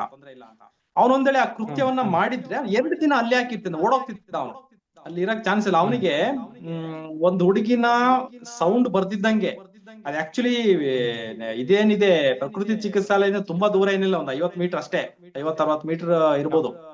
ಅವಳು ಕಿರ್ಚಿದ್ರೆ ಅಲ್ಲಿ ಕೇಳುತ್ತೆ, ಅಲ್ಲಿ ಸೆಕ್ಯೂರಿಟಿ ಗಾರ್ಡ್ ಅವರಿಗೆ. ಮತ್ತೆ ಸೆಕ್ಯೂರಿಟಿ ಗಾರ್ಡ್ ಏನು ಮಾಮೂಲಿ ಆರ್ಡಿನರಿ ನಾವೇನ್ ತಿಳ್ಕೊತೀವಿ, ಸೆಕ್ಯೂರಿಟಿ ಗಾರ್ಡ್ ಯಾರೋ ಬಡಪಾಯಿ ಅವ್ನ ಪಾಡಿಗೆ ಅವ್ನು ಡ್ಯೂಟಿ ಮಾಡ್ಕೊಂಡು ಹೋಗ್ತಾನೆ. ಅಲ್ಲಿ ಸೆಕ್ಯೂರಿಟಿ ಗಾರ್ಡ್ಗೂ ಸ್ಟ್ರಾಂಗ್ ಕ್ಯಾಂಡಿಡೇಟ್. ಅವರ ವೈಫ್ ಏನಿದ್ದಾರೆ ಧನಲಕ್ಷ್ಮಿ, ಅವರು ಆಗಿನ ಕಾಲದ ಜಿಲ್ಲಾ ಪಂಚಾಯತಿ member. Security guard very responsible person. ಅವನಿಗೆ ಕಿವಿ ಕಣ್ಣು ಎಲ್ಲ ನೆಟ್ಟಿಗಿರ್ತದೆ. ಅವ್ನು ಎತ್ತಾಕೊಂಡು ಹೋಗಿರೋ ಆತರ ಕಿರ್ಚ್ಬೇಕಾದ್ರೆ ಸೌಂಡ್ ಕೇಳ್ಬೇಕು ಅವನಿಗೆ, ಅಲ್ಲಿರೋ ಸೆಕ್ಯೂರಿಟಿ ಗಾರ್ಡಿಗೆ. ಅಷ್ಟು ಹತ್ರದ ಪ್ರದೇಶ, ಮತ್ತೆ ಅಲ್ಲೇನೋ ಫ್ಯಾಕ್ಟ್ರಿಗಳಿಲ್ಲ, ಬೇರೆ ಸೌಂಡ್ ಬರುವಂತದ್ದು ಏನಿಲ್ಲ ಅಲ್ಲಿ ಆ ಪ್ಲೇಸ್ಗೆ ಹೋಗಿದ್ದೀನಿ ನಾನು. ಅಲ್ಲಿ ನಿಶಬ್ದವಂತ ಜಾಗ, ಅಂತ ಜಾಗದಲ್ಲಿ ಅವನು ಎತ್ತಾಕೊಂಡು ಹೋಗಿ ಸೌಂಡ್ ಬರ್ದಿದ್ದಂಗೆ. ಇನ್ನೊಂದು ಹೇಳ್ತೀನಿ, ಪಾಯಿಂಟ್ ಬಂದಿದ್ದಕ್ಕೆ, ಅವಳು ಕಿರ್ಚಾಡ್ತಿದ್ದಂಗೆ ಅವಳನ್ನ ಎತ್ತಾಕೊಂಡು ಹೋಗ್ಬೇಕಂದ್ರೆ ಬಾಯಿನ ಈ ತರ ಒತ್ತಿಡ್ಲೇಬೇಕು, ತುಂಬಾ ಬಿಗಿಯಾಗಿ ಒತ್ತಿಡ್ಬೇಕಾಗುತ್ತೆ ಅವಳ ಬಾಯಿನ. ಬಟ್ ಪೋಸ್ಟ್ ಮಾರ್ಟಮ್ ಅಲ್ಲಿ ಅವಳ ಫೋಟೋದಲ್ಲಾಗ್ಲಿ ಎಲ್ಲೂ ಕೂಡ ಇಲ್ಲೆಲ್ಲೂ ಮಾರ್ಕ್ಗಳಿಲ್ಲ, ಅವಳು ಸೌಂಡೇ ಬರ್ದಿರಷ್ಟು ಬಿಗಿಯಾಗಿ ಅವಳನ್ನ ಇಟ್ಕೊಳಷ್ಟು ಮಾರ್ಕ್ಗಳೇನಿಲ್ಲ. ಸೊ ಹಾಗಾಗಿ ಇದ್ರ ಜೊತೆಗೆ ಇನ್ನೊಂದು ಪಾಯಿಂಟ್ ಹೇಳಲಿಕ್ಕೆ ನಾನು ಇಷ್ಟಪಡ್ತೀನಿ. ಅವಳಿಗೆ ಪ್ರಜ್ಞೆ ತಪ್ಪಿಸಿರ್ಬೋದು ಅಂತ ತುಂಬಾ ದೊಡ್ಡ ಅನುಮಾನ ನನಗಿದೆ. ಯಾಕಂದ್ರೆ ಅಂತ ಜಾಗದಲ್ಲಿ ಅಷ್ಟು ಹತ್ರದ ಪ್ಲೇಸ್ ಅಲ್ಲಿ ಯಾರಿಗೂ ಗೊತ್ತಿಲ್ಲದಂಗೆ ಅವಳು ಎತ್ತಾಕೋಬೇಕಂದ್ರೆ ಅವಳಿಗೆ ಕಿರ್ಚ್ಲಿಕ್ಕೆ ಅವಕಾಶಗಳು ಇರ್ಲಿಲ್ಲ. ಕಿರ್ಚ್ಲಿಕ್ಕೆ ಅವಕಾಶಗಳಿರ್ಲಿಲ್ಲ ಅಂದ್ರೆ ಅವಳ ಬಾಯಿನ ತುಂಬಾ ಜೋರಾಗಿ ಒತ್ತಿಡ್ದಿರ್ಲಿಲ್ಲ. ಒತ್ತಿಡಿದಾಗ ಯಾಕಂದ್ರೆ ಅಲ್ಲಿ ಯಾವ್ದೋ ಮಾರ್ಕ್ಗಳಿಲ್ಲ. ಪ್ರಜ್ಞೆ ತಪ್ಪಿಸಿದಾರ ಅಂತ ನೋಡ್ಲಿಕ್ಕೆ ಇವರು ಲಿವರ್ ಪೀಸ್ ತಗೊಂಡಿಲ್ಲ, ಕಿಡ್ನಿ ಪೀಸ್ ತಗೊಂಡಿಲ್ಲ, ಯೂರಿನ್ ಸ್ಯಾಂಪಲ್ ತಗೊಂಡಿಲ್ಲ, ಮತ್ತೆ ಸ್ಟೊಮ್ಯಾಕ್ ಕಂಟೆಂಟ್ ಜಠರಲ್ಲಿ ಇರುವಂತ ಅಂಶಗಳನ್ನ ತಗೊಂಡಿಲ್ಲ. ನೀವೇನು ಕೇಳ್ತೀರಿ ಸಂತೋಷ್ ರಾವ್, ಅವನು ಅಷ್ಟು ಈಸಿಯಾಗಿ ಅವನು ಅಲ್ಲಿಂದ ಎತ್ತಾಕೊಂಡು ಹೋಗಿ ಮಾಡಿ ಮಾಡೋದು. ಆ ಸೀನ್ ಅಲ್ಲಿ ಅವಳು ಒಂದ್ ಕೈನಷ್ಟೇ ಕಟ್ ಹಾಕಿದ್ದಾರೆ, ಇನ್ನೊಂದ್ ಕೈ ಫ್ರೀ ಇದೆ. ಒಬ್ಬ ವ್ಯಕ್ತಿ ಅದ್ ಹೆಂಗೆ ಒಂದೇ ಕೈ ಕಟ್ ಹಾಕ್ಬಿಟ್ಟು ಇನ್ನೊಂದ್ ಕೈ ಫ್ರೀ ಇಟ್ಕೊಂಡು ಅದ್ ಹೆಂಗೆ ಸಾಯಿಸ್ತಾನೆ, ಅದ್ ಹೆಂಗ್ ಸ್ವಲ್ಪ ಅದು ನಂಬ್ಲಿಕ್ಕೆ ಸ್ವಲ್ಪ ಕಷ್ಟ ಆಗ್ತದೆ. ಮಾಡ್ಬಿಟ್ಟು ತನ್ನ ಸಾಕ್ಷಿಗಳು ಸಿಗಬಾರ್ದು ಅಂತ ಸಂತೋಷ್ ರಾವ್ ಯಾವ್ದೇ DNA ಕೂಡ ಪತ್ತೆ ಆಗಿಲ್ಲ. ನೋಡ್ಕೊಳ್ಳಿ ಎಷ್ಟು ದೊಡ್ಡ ಆರೋಪಿ, ಎಷ್ಟು ದೊಡ್ಡ ಕ್ರಿಮಿನಲ್ ಇರ್ಬೇಕು ಈ ಕೇಸ್ ನಲ್ಲಿ ಅಂತ. ಅಷ್ಟು ದೊಡ್ಡ ಕ್ರಿಮಿನಲ್ ಮೈಂಡ್ ಸಂತೋಷ್ ರಾವ್ ಆಗಿದ್ದರೆ ಅವನು 2 ದಿನ ಅಲ್ಲೇ ಹಾಕಿರ್ತಿದ್ದ. ಅವನು ಓಡೋಗ್ಬೇಕು ಬೇರೆ. ಯಾಕಂದ್ರೆ ಸಂತೋಷ್ ರಾವ್ ಪ್ಲೇಸ್ ಅಲ್ಲ, ಅವ್ನು ಹುಟ್ಟೂರು ಅಲ್ಲ, ಅದು ಅವ್ನ್ ಜಾಗನೇ ಅಲ್ಲ, ಅವ್ನ್ ಮೊದ್ಲು ಇದ್ದಂತ ಜಾಗನೂ ಅಲ್ಲ. ಅಲ್ಲಿಂದ ಓಡೋಗ್ಲಿಕ್ಕೆ ಪ್ರಯತ್ನ ಪಡ್ತಾನೆ. ಮತ್ತೆ ಇನ್ನೊಂದು ಆ ಟೈಮ್ ಟವರ್ ಡಂಪ್ ಡೀಟೇಲ್ಸ್ ಇವ್ರ ಹತ್ರ ಇಲ್ಲ. ಟವರ್ ಡಂಪ್ ಡೀಟೇಲ್ಸ್ ಒಬ್ಬರ ಮೇಲೆ ಒಬ್ರು ಹಾಕ್ತಾರೆ. SI ಅವರು ಇನ್ಸ್ಪೆಕ್ಟರ್ ಮೇಲೆ ಹಾಕ್ತಾರೆ, ಇನ್ಸ್ಪೆಕ್ಟರ್ ಅವರು CID ಕೊಟ್ಟಿಲ್ಲ ಅಂತಾರೆ, CID ಅವರು ತಗೊಂಡಿದ್ದೀನಿ ಅಂತ ಹೇಳ್ತಾರೆ, ತಗೊಂಡಿಲ್ಲ ಅಂತ. ಟವರ್ ಡಂಪ್ ಡೀಟೇಲ್ಸ್ ಇವ್ರಿಗಿಲ್ಲ, ಇವ್ರ ಹತ್ರ ಇಲ್ಲ. ನೆಕ್ಸ್ಟ್ ಇನ್ವೆಸ್ಟಿಗೇಷನ್ ಮಾಡ್ಬೇಕಾದ್ರೆ ಸಂತೋಷ್ ರಾವ್ ಹತ್ರ ಮೊಬೈಲ್ ಇದೆ ಅಂತ ನಾನು ಹೇಳ್ತೇನೆ, ಅವನ ಹತ್ರ ಮೊಬೈಲ್ ಇರ್ಲಿಲ್ಲ. ಬಟ್ ಆ ಏರಿಯಾದ CCTV ಫುಟೇಜ್ ಆ ಏರಿಯಾದ ಟವರ್ ಡಂಪ್ ಡೀಟೇಲ್ಸ್ ನ ಪ್ರಿಸರ್ವ್ ಮಾಡಿ ಎಷ್ಟೇ ವರ್ಷಗಳಾದ್ರೂ ಅದನ್ನ ಇನ್ವೆಸ್ಟಿಗೇಷನ್ ಗೆ ಸಿಗ್ಬೇಕಾಗಿರೋದು ಇನ್ವೆಸ್ಟಿಗೇಷನ್ ಟೀಮ್ ಅವ್ರ ಕರ್ತವ್ಯ, ಅದು ಮಾಡಿಲ್ಲ. ಸೊ ಅವನು ಅಲ್ಲೇ 2 ದಿನ ಇರೋ ಚಾನ್ಸಸ್ ಸ್ವಲ್ಪ ಕಮ್ಮಿ ಇದೆ. ಓಕೆ, ಈಗ ಮತ್ತೊಂದು ವಿಚಾರ. ಈಗ ಸೋಷಿಯಲ್ ಮೀಡಿಯಾ ಬೇರೆ ಬೇರೆ ಕಡೆಗಳಲ್ಲಿ ಚರ್ಚೆ ಆಗ್ತಿರೋದು, ರೂಪಾಲಿ ಅವರು ಒಂದು ರಿಪೋರ್ಟ್ ಅನ್ನ ಕೊಡ್ತಾರೆ. ಅವರು ಸಂತೋಷ್ ರಾವ್ಗೆ ಪ್ರಶ್ನೆ ಮಾಡಿದ ಸಂದರ್ಭದಲ್ಲಿ ಸಂತೋಷ್ ರಾವ್ ಎಲ್ಲವನ್ನು ಒಪ್ಕೊಳ್ತಾನೆ. ಆತನಿಗೆ ಇಂಗ್ಲಿಷ್ ಬರ್ತಾ ಇರೋದಿಲ್ಲ, ಹೀಗಾಗಿ ಹಿಂದಿಯಲ್ಲಿ ಇವರು ಪ್ರಶ್ನೆ ಕೇಳ್ತಾರೆ. ಇವರು ಪ್ರಶ್ನೆ ಕೇಳ್ತಿದ್ದಾಗ ಆತ ಎಲ್ಲದಕ್ಕೂ ಹೂ ಅಂತ ಹೇಳ್ತಾನೆ ಅನ್ನೋ ರೀತಿಯಲ್ಲಿ ರೂಪಾಲಿ ಅವರ ವರದಿ ಏನಿದೆ ಸರ್, ನೀವು ಗಮನಿಸಿದ ಹಾಗೆ? ಅಲ್ಲ, ಅವ್ರು ಎಲ್ಲದಕ್ಕೂ ಹೂ ಅಂತ ಹೇಳಿಲ್ಲ. ರೂಪಾಲಿ ಅವ್ರ ವರದಿ ಬಗ್ಗೆ ಹೇಳ್ತೀನಿ. ಅದಕ್ಕಿಂತ ಮುಂಚೆ ಈ ರೂಪಾಲಿ ಅವರು ಅವನನ್ನ ಎಕ್ಸಾಮಿನೇಷನ್ ಮಾಡಿರೋದು 31ನೇ ತಾರೀಕು ಮಾರ್ಚ್ 31, 2015ರಲ್ಲಿ. ಅವರು ಅವನನ್ನ ಎಕ್ಸಾಮಿನೇಷನ್ ಮಾಡೋದು ಜೈಲಿನೊಳಗಡೆ. ಅವನಿಗೆ ಎಷ್ಟು ಫ್ರೀ ಮೈಂಡ್ ಇರುತ್ತೋ ನನಗೆ ಗೊತ್ತಿಲ್ಲ. ಅವನ್ನೇನು ಅವ್ರ ಪ್ಲೇಸಿಗೆ ಕರ್ಕೊಂಡು ಹೋಗಿಲ್ಲ, ಪ್ರಶಾಂತವಂತ ಜಾಗದಲ್ಲಿ ಅವನ ಎನ್ವೈರನ್ಮೆಂಟ್ ಸೆಟ್ ಮಾಡಿ ಏನು ಅವನನ್ನ ಎಕ್ಸಾಮಿನೇಷನ್ ಮಾಡಿಲ್ಲ. ಜೈಲೊಳಗಡೆನೆ ಒಂದು ರೂಮ್ ಒಳಗೆ ಅವನನ್ನ ಎಕ್ಸಾಮಿನೇಷನ್ ಮಾಡಿರೋದು. 31/3/2015 ಇವ್ರು ಎಕ್ಸಾಮಿನೇಷನ್ ಮಾಡ್ತಾರೆ ಮಾರ್ಚ್ 31ಕ್ಕೆ. ಬಟ್ ಅವ್ರ ರಿಪೋರ್ಟ್ 15ನೇ ತಾರೀಕು ಮಾರ್ಚ್ಗೆ ಕೊಟ್ಟಿರ್ತಾರೆ. ಅವನು ಎಕ್ಸಾಮಿನೇಷನ್ ಮಾಡಕ್ಕಿಂತ 15 ದಿನ ಮುಂಚೆನೆ ಡೇಟೆಡ್ ರಿಪೋರ್ಟ್ ಇರುತ್ತೆ. ಅದೊಂದು ಸ್ವಲ್ಪ ಕನ್ಫ್ಯೂಷನ್. ಇದನ್ನ ಲಾಯರ್ ಕೋರ್ಟ್ ನಲ್ಲಿ ಕೇಳ್ತಾರೆ ಕೂಡ. ಅವನು ಎಕ್ಸಾಮಿನೇಷನ್ ಮಾಡಿ 31ನೇ ತಾರೀಕು ಮಾರ್ಚ್ ಅಲ್ಲಿ, ಬಟ್ ನೀವು ರಿಪೋರ್ಟ್ ಕೊಟ್ಟಿರೋದು 15ನೇ ತಾರೀಕಲ್ಲಿ ಅಂತ. ಅದಕ್ಕೆ ಅವ್ರು ಹೇಳ್ತಾರೆ ಸ್ವಲ್ಪ ಟೈಪಿಂಗ್ ಎರರ್ ಅದು ಅಂತ. ಬಟ್ ಇಂತ ದೊಡ್ಡ ವಿಷಯದಲ್ಲಿ ಅಂತ ದೊಡ್ಡ ಟೈಪಿಂಗ್ ಎರರ್ ಯಾಕಾಗುತ್ತೋ ನನಗೆ ಸ್ವಲ್ಪ ಅರ್ಥ ಆಗಲ್ಲ. ಇಷ್ಟು ದೊಡ್ಡ ಇದು ಟೈಪಿಂಗ್ ಎರರ್ ಆಗ್ಬಾರ್ದು. ತುಂಬಾ ಅವರ ರಿಪೋರ್ಟ್ ಮೇಲೆ ಒಬ್ಬ ವ್ಯಕ್ತಿಯ ಜೈಲು ಶಿಕ್ಷೆ ಅಪರಾಧಿ ಅಥವಾ ಅಪರಾಧ ಅಲ್ಲ ಅನ್ನೋದು ಇರ್ತದೆ. ಸೊ ಅಷ್ಟೊಂದು ಮಿಸ್ ಮ್ಯಾಚ್ ಯಾಕೆ ಮಾಡಿದ್ರೆ ಗೊತ್ತಾಗ್ತಲ್ಲ. ಇನ್ನೊಂದು ಇರ್ಲಿ, ಅವರ ಸೈಕಾಲಜಿಕಲ್ ಅಸೆಸ್ಮೆಂಟ್ ಅಲ್ಲಿ ಏನ್ ಹೇಳ್ತಾರೆ ಅಂತ ಹೇಳಿದ್ರೆ, ಅವನು ಅಗ್ರೆಸಿವ್ ಇದ್ದಾನೆ, ಡಿಸೆಪ್ಟಿವ್ ಇದ್ದಾನೆ, ಅಂದ್ರೆ ಅವನಿಗೆ ಸಿಟ್ಟು ಬರ್ತದೆ. ಆ ಸಿಟ್ಟು ಯಾವಾಗ ಬರ್ತದೆ ಅಂತ ಅವ್ರ ರಿಪೋರ್ಟ್ ಅಲ್ಲಿ ಮೆನ್ಷನ್ ಮಾಡ್ತಾರೆ. ರಿಪೀಟೆಡ್ ಆಗಿ ಕೇಳಿದಾಗ ಸಿಟ್ಟು ಬರುತ್ತೆ ಅಂತ ಹೇಳ್ತಾರೆ. ರಿಪೀಟ್ ಆಗಿ ಕೇಳಿದಾಗ ಸಿಟ್ಟು ಬರ್ತದೆ ಯಾರಿಗಾದ್ರು. ನೀನ್ ಕೊಲೆ ಮಾಡಿದ್ಯಾ ಅಂತ ಸಿಟ್ಟು ತೋರಿಸ್ತಾನ ಅವನು ಅಂದ್ರೆ ಹಿಂಗ್ ಮಾಡೋದು, ಕೈ ಕಾಲ್ ಬಡಿಯೋದು, ಅದನ್ನೆಲ್ಲ ಮಾಡಿದ್ದೇನೆ ಅಂತ. ಮತ್ತೆ ಡಿಸೆಪ್ಟಿವ್, ಅವನೇನೋ ಮುಚ್ಚಿಡ್ತಾ ಇದ್ದಾನೆ ಅಂತ. ಇದ್ರಲ್ಲಿ ನನಗೂ ಕೂಡ ಸ್ವಲ್ಪ ಕ್ಲಾರಿಟಿ ಬೇಕಾಗಿದೆ. ಅವ್ನು ಏನ್ ಮುಚ್ಚಿಡ್ತಾ ಇದ್ದಾನೆ, ಯಾಕೆ ಅವನು ನನಗೂ ಅನ್ಸುತ್ತೆ ಅವ್ನು ಏನೋ ಒಂದು ವಿಷಯನ ಮುಚ್ಚಿಡ್ಲಿಕ್ಕೆ ಪ್ರಯತ್ನ ಪಡ್ತಾ ಇದ್ದಾನೆ. ಯಾರಾದ್ರೂ ಏನಾದ್ರು ಹೆದರ್ಸಿದಾರಾ, ಏನಾದ್ರು ಅವನಿಗೆ ವಿಷಯ ಗೊತ್ತಾ, ಏನು ಮುಚ್ಚಿಡ್ತಾ ಇದ್ದಾನೆ ಅಂತ. ಇದರಲ್ಲಿ ಅವನು ಅಗ್ರೆಸಿವ್ ಇದ್ದಾನೆ, ಡಿಸೆಪ್ಟಿವ್ ಇದ್ದಾನೆ ಅನ್ನೋದ್ ಬಿಟ್ರೆ ಬೇರೆ ಯಾವ್ದು ಏನು ಇಲ್ಲ. ಸೊ ಅದ್ರ ಬಗ್ಗೆ ಸ್ವಲ್ಪ ಕ್ಲಾರಿಟಿ ಬೇಕಾಗುತ್ತೆ. ಅದನ್ನ ವಿಡಿಯೋ ರೆಕಾರ್ಡಿಂಗ್ ಏನ್ ಮಾಡ್ದಂಗ್ ಕಾಣ್ತಾ ಇಲ್ಲ. ಇನ್ನೊಮ್ಮೆ ಅವ್ನು ಸೈಕಾಲಜಿಕಲ್ ಅಸೆಸ್ಮೆಂಟ್ ಮಾಡೋದು ಒಳ್ಳೇದು ಅಂತ ಅನ್ಸುತ್ತೆ. ಮತ್ತೆ ಬ್ರೈನ್ ಮ್ಯಾಪಿಂಗ್ ವಿಷಯನೂ ಕೂಡ ಇದರಲ್ಲಿ ಬರುತ್ತೆ ಸರ್. ಅದೇ ಬ್ರೈನ್ ಮ್ಯಾಪಿಂಗ್ ಸಂಬಂಧಪಟ್ಟಾಗ ಬಹಳ ಗೊಂದಲ ಇದೆ, ಬಹಳ ಚರ್ಚೆ ಆಗ್ತಿದೆ. ನೀವು ಕಂಡುಕೊಂಡ ಹಾಗೆ ಏನ್ ಹೇಳ್ತೀರಿ ಸರ್? ಬ್ರೈನ್ ಮ್ಯಾಪಿಂಗ್ ಬಗ್ಗೆ ಸೋಷಿಯಲ್ ಮೀಡಿಯಾದಲ್ಲಿ ಮತ್ತು ಮೀಡಿಯಾಗಳಲ್ಲಿ ತುಂಬಾ ಡಿಸ್ಕಷನ್ ನಡೀತಾ ಇದೆ. ಸಂತೋಷ್ ರಾವ್ ಯಾಕೆ ಬ್ರೈನ್ ಮ್ಯಾಪಿಂಗ್ ಮಾಡಿಸ್ಕೊಂಡಿಲ್ಲ ಅಂತ. ಆ ತನಿಖಾ ಸಂಸ್ಥೆಗಳಿಗೆ ನಿಜವಾಗ್ಲೂ ಸಂತೋಷ್ ರಾವ್ ಬ್ರೈನ್ ಮ್ಯಾಪಿಂಗ್ ಮಾಡ್ಬೇಕಿತ್ತ ಅನ್ನೋದು ಒಂದು ಅನುಮಾನ ಬರುತ್ತೆ. ಯಾಕಂದ್ರೆ ಬ್ರೈನ್ ಮ್ಯಾಪಿಂಗ್ ಸಂತೋಷ್ ರಾವ್ ಅದು ಮಾಡ್ಬೇಕು ಅಂತ ಇವರು ಕೋರ್ಟಿಗೆ ಅಪ್ಲಿಕೇಶನ್ ಹಾಕಿಲ್ಲ. ಇವರೇ ಜೈಲ್ನಲ್ಲಿ, ಸಂತೋಷ್ ರಾವ್ ಜೈಲ್ನಲ್ಲಿ ಇರ್ಬೇಕಾದ್ರೆ ಇವ್ರಿಗೆ ಅವರು ಸಂತೋಷ್ ರಾವ್ ಕಡೆಯಿಂದ ಒಂದು ಲೆಟರ್ ಬರ್ಸ್ಕೊಂಡಿದ್ದಾರೆ, ನಾನು ಯಾವುದೇ ಸೈಂಟಿಫಿಕ್ ಟೆಸ್ಟ್ ಗಳಿಗೆ ನಾನು ಇಲ್ಲ. ಅದು ಮೆಥಡ್ ಅಲ್ಲ. ಬ್ರೈನ್ ಮ್ಯಾಪಿಂಗ್ ಕೋರ್ಟಿಗೆ ಹಾಕ್ಬೇಕು. ಕೋರ್ಟ್ ಅಲ್ಲಿ ಸಂತೋಷ್ ರಾವ್ ಲಾಯರ್ ಮುಖಾಂತರ ಅವನು ಅದಕ್ಕೆ ಉತ್ತರ ಕೊಡ್ಬೇಕು. ಸಂತೋಷ್ ರಾವ್ ಲಾಯರ್ಗೆ ಬ್ರೈನ್ ಮ್ಯಾಪಿಂಗ್ ಕೇಳಿದ್ದು ಗೊತ್ತೇ ಇಲ್ಲ. ಬ್ರೈನ್ ಮ್ಯಾಪಿಂಗ್ ಕೋರ್ಟ್ ಅಲ್ಲಿ ಅಷ್ಟು ದೊಡ್ಡ ಡಿಸ್ಕಷನ್ ಆಗೇ ಇಲ್ಲ. ತೀರ್ಪು ಬಂದಾದ್ಮೇಲೆ ಅವ್ನು ಬ್ರೈನ್ ಮ್ಯಾಪಿಂಗ್ ಮಾಡಿಸ್ಕೊಂಡಿಲ್ಲ ಅಂತ ಹೇಳ್ತಿದ್ರೆ, ಬ್ರೈನ್ ಮ್ಯಾಪಿಂಗ್ ಮಾಡಿಸ್ಕೋಬೇಕಿತ್ತು, ಯಾಕೆ ಮಾಡಿಸ್ಕೊಂಡಿಲ್ಲ ಅಂತ ಗೊತ್ತಿಲ್ಲ. ಇನ್ನೊಂದು, ಬ್ರೈನ್ ಮ್ಯಾಪಿಂಗ್ ಇಂದ ಒಬ್ಬ ಆರೋಪಿನ ಫಿಕ್ಸ್ ಮಾಡಕ್ಕಾಗಲ್ಲ ಇವನು ಈ ಕೃತ್ಯವನ್ನ ಮಾಡಿದಾನೆ ಅಂತ. ಬ್ರೈನ್ ಮ್ಯಾಪಿಂಗ್ ಅಂತ ಹೇಳಿದ್ರೆ P300 ವೇವ್ಸ್, ಒಬ್ಬ ಆರೋಪಿಯ ಮೆದುಳಿನಲ್ಲಿ P300 ವೇವ್ಸ್ ಉತ್ಪಾದನೆ ಆಗುತ್ತೋ ಇಲ್ಲ ಅಂತ ಚೆಕ್ ಮಾಡ್ತಾರೆ. P300 ವೇವ್ಸ್ ಯಾವಾಗ ಬರುತ್ತೆ ಅಂದ್ರೆ ಆ ಕೃತ್ಯದಲ್ಲಿ ಅವನು ತೊಡಗಿದ್ರೆ ಅಥವಾ ಆ ಕೃತ್ಯದ ಸಾಕ್ಷ್ಯ ಇದ್ರೆ, ಅಂದ್ರೆ ಆ ಕೃತ್ಯವನ್ನು ಅವನು ನೋಡಿದ್ರೆ ಅವನ ಹಳೆ ನೆನಪುಗಳು ಬರುತ್ತೆ, P300 ವೇವ್ಸ್ ಬರುತ್ತೆ. ಅವಾಗ ನಾವ್ ಹೇಳ್ಬೋದು ಆ ಘಟನೆ ಆದ ಸ್ಥಳದಲ್ಲಿ ಅವನು ಇದ್ದ ಅಂತ. ಇದ್ರಲ್ಲಿ ಕೃತ್ಯ ಮಾಡಿದವನಿಗೂ ಆ ಕೃತ್ಯವನ್ನ ನೋಡಿದವನಿಗೂ ವ್ಯತ್ಯಾಸ ಅಷ್ಟು ಇಲ್ಲ. ಕೃತ್ಯವನ್ನ ನೋಡಿದ ವಿಟ್ನೆಸ್ಗೂ ಕೂಡ P300 ವೇವ್ಸ್ ಬರುತ್ತೆ, ಕೃತ್ಯವನ್ನ ಮಾಡಿದವನಿಗೂ ಕೂಡ P300 ವೇವ್ಸ್ ಬರುತ್ತೆ. ಅವನ ಬ್ರೈನ್ ಮ್ಯಾಪಿಂಗ್ ಮಾಡಿಸ್ಬೇಕಿತ್ತು, ಇವ್ರು ಯಾಕೆ ಮಾಡಿಸಿಲ್ಲ ಅನ್ನೋದು ತುಂಬಾ ದೊಡ್ಡ ಅನುಮಾನ. ಮುಂದಿನ ತನಿಖೆನಲ್ಲಾದ್ರೂ ಅವನಿಗೆ ಬ್ರೈನ್ ಮ್ಯಾಪಿಂಗ್ ಮಾಡಿಸ್ಬೇಕು, ನಾರ್ಕೋಟಿಕ್ ಅನಾಲಿಸಿಸ್ ಮಾಡಿಸ್ಲಿ. ಇವನ್ ಒಂದು ಸ್ಯಾಟಲೈಟ್ ಚಾನೆಲ್ ನಲ್ಲಿ ಹೇಳ್ತಾ ಇದ್ರು, ಬ್ರೈನ್ ಮ್ಯಾಪಿಂಗ್ ಅಂತ ಹೇಳಿದ್ರೆ ಮಂಪರು ಪರೀಕ್ಷೆ, ಅವನನ್ನ ನಿದ್ರೆ ಜಾರುವಂಗೆ ಮಾಡ್ಬಿಟ್ಟು ಪ್ರಶ್ನೆಗಳನ್ನ ಕೇಳೋದು ಅಂತ. ಆತರ ಅಲ್ಲ. ಬ್ರೈನ್ ಮ್ಯಾಪಿಂಗ್ ಬೇರೆ, ನಾರ್ಕೋಟಿಕ್ ಅನಾಲಿಸಿಸ್ ಬೇರೆ. ಬ್ರೈನ್ ಮ್ಯಾಪಿಂಗ್ ಇಂದ ಅವನ್ನ ಆರೋಪಿ ಅಂತ ಫಿಕ್ಸ್ ಮಾಡಕ್ ಆಗೋದಿಲ್ಲ. ಇವ್ರೇನ ದೊಡ್ಡದಾಗಿ ಬ್ರೈನ್ ಮ್ಯಾಪಿಂಗ್ ನ ಅನ್ನೆಸೆಸರಿಯಾಗಿ ಹೈಪ್ ಮಾಡ್ತಾ ಇದಾರೆ ಅಂತ ಅನಿಸ್ತಾ ಇದೆ. ಸರ್, ಕೊನೆಯದಾಗಿ ಸಾಕಷ್ಟು ವಿಚಾರ ಪ್ರಸ್ತಾಪ ಮಾಡಿದ್ರಿ. ಕೊನೆಯದಾಗಿ ಏನ್ ಹೇಳ್ತೀರಿ ಸರ್? ಇಲ್ಲಿ ಈ ಮೆಡಿಕಲ್ ಎವಿಡೆನ್ಸು, ಟೆಕ್ನಿಕಲ್ ಎವಿಡೆನ್ಸು ಎಷ್ಟು ಇಂಪಾರ್ಟೆಂಟ್ ಆಗಿತ್ತು, ಯಾವ ರೀತಿಯಾಗಿ ಇದೆಲ್ಲದರಿಂದಲೂ ಈ ಪ್ರಕರಣ ಹಳ್ಳ ಹಿಡಿತು ಅಂತ ಹೇಳಿ ಒಂದು. ಮತ್ತೊಂದು, ಆಕೆಯ ಗುಪ್ತಾಂಗದಲ್ಲಿ ಮಣ್ಣಿತ್ತು ಇಂತಿಷ್ಟು ಇಂಚು ಅಂತ ಹೇಳಿ ಸಾಕಷ್ಟು ಚರ್ಚೆ ಆಗ್ತಾ ಇದೆ. ಸಾಧಾರಣವಾಗಿ ಆರೋಪಿಗಳು ಮಣ್ಣನ್ನ ಯಾವ ಕಾರಣಕ್ಕಾಗಿ ಹಾಕ್ತಾರೆ?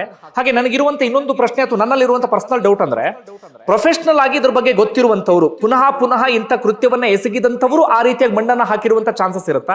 ಹೇಗೆ? ಕೊನೆಯದಾಗಿ ಏನ್ ಹೇಳ್ತೀರಿ ಸರ್? ನೀಟಾಗಿ ಒಂದು ಪೋಸ್ಟ್ ಮಾರ್ಟಮ್ ಮಾಡಿ ವೆಜೆನಲ್ ಸಾಬನ್ನ ಕರೆಕ್ಟ್ ಆಗಿ ಐಡೆಂಟಿಫೈ ಮಾಡಿಸಿದ್ರೆ ಅವನು ಆರೋಪಿ ಎಷ್ಟೇ ದೊಡ್ಡ ಚಾಣಾಕ್ಷ ಆಗಿದ್ರು ಕೂಡ ಹಿಡಿಬೋದಿತ್ತು ಅದನ್ನ. ಇದರಲ್ಲಿ ಮೈನ್ ಇರೋದು ಅಂತೇಳಿ ವೆಜೆನಲ್ ಸಾಬ್ನಲ್ಲಿ ಕರೆಕ್ಟ್ ಆಗಿ ಕಳಿಸಿಲ್ಲ, ಕರೆಕ್ಟ್ ಟೈಮ್ ಕಳಿಸಿಲ್ಲ, DNA ಪತ್ತೆ ಆಗಿಲ್ಲ. ನಾನು ಈಗ್ಲೂ ಹೇಳ್ತೇನೆ, ಸೌಜನ್ಯ ಹೊಟ್ಟೆನಲ್ಲಿ ಏನಿತ್ತು ಅನ್ನೋದನ್ನ ನೋಡಿಲ್ಲ, ಲಿವರ್ ಪೀಸ್ ತೆಗ್ದಿಲ್ಲ, ಕಿಡ್ನಿ ಪೀಸ್ ತೆಗ್ದಿಲ್ಲ, ಅವಳಿಗೆ ಏನಾದ್ರು ಮತ್ ಬರುವಂತ ಔಷಧಿಯನ್ನ ಕೊಟ್ಟಿದಾರ ಅನ್ನೋದ್ರ ಬಗ್ಗೆ ನಮ್ಗೆ ಸಾಕ್ಷಿಗಳೇ ಸಿಗದಂಗೆ ಮಾಡು ಹಾಕಿದ್ದಾರೆ. ಸೊ ಅದು ತುಂಬಾ ಯಾವಾಗ್ಲೂ ಕಾಡುವಂತ ಪ್ರಶ್ನೆ. ಸರಿಯಾದ ರೀತಿಯಲ್ಲಿ ಪೋಸ್ಟ್ ಮಾರ್ಟಮ್, ಸರಿಯಾದ ರೀತಿಯಲ್ಲಿ ಇನ್ವೆಸ್ಟಿಗೇಷನ್ ಆಗಿದ್ರೆ ಆರೋಪಿ ಎಷ್ಟೇ ಚಾಣಾಕ್ಷನಾಗಿದ್ರು ಕೂಡ ಅವನ ಪತ್ತೆ ಹಿಡಿಬೋದಿತ್ತು. ಮತ್ತೆ ಮಟ್ ಹಾಕೋದಿದ್ಯಲ್ಲ, ಅದು ಸಾಕ್ಷಿ ನಾಶ.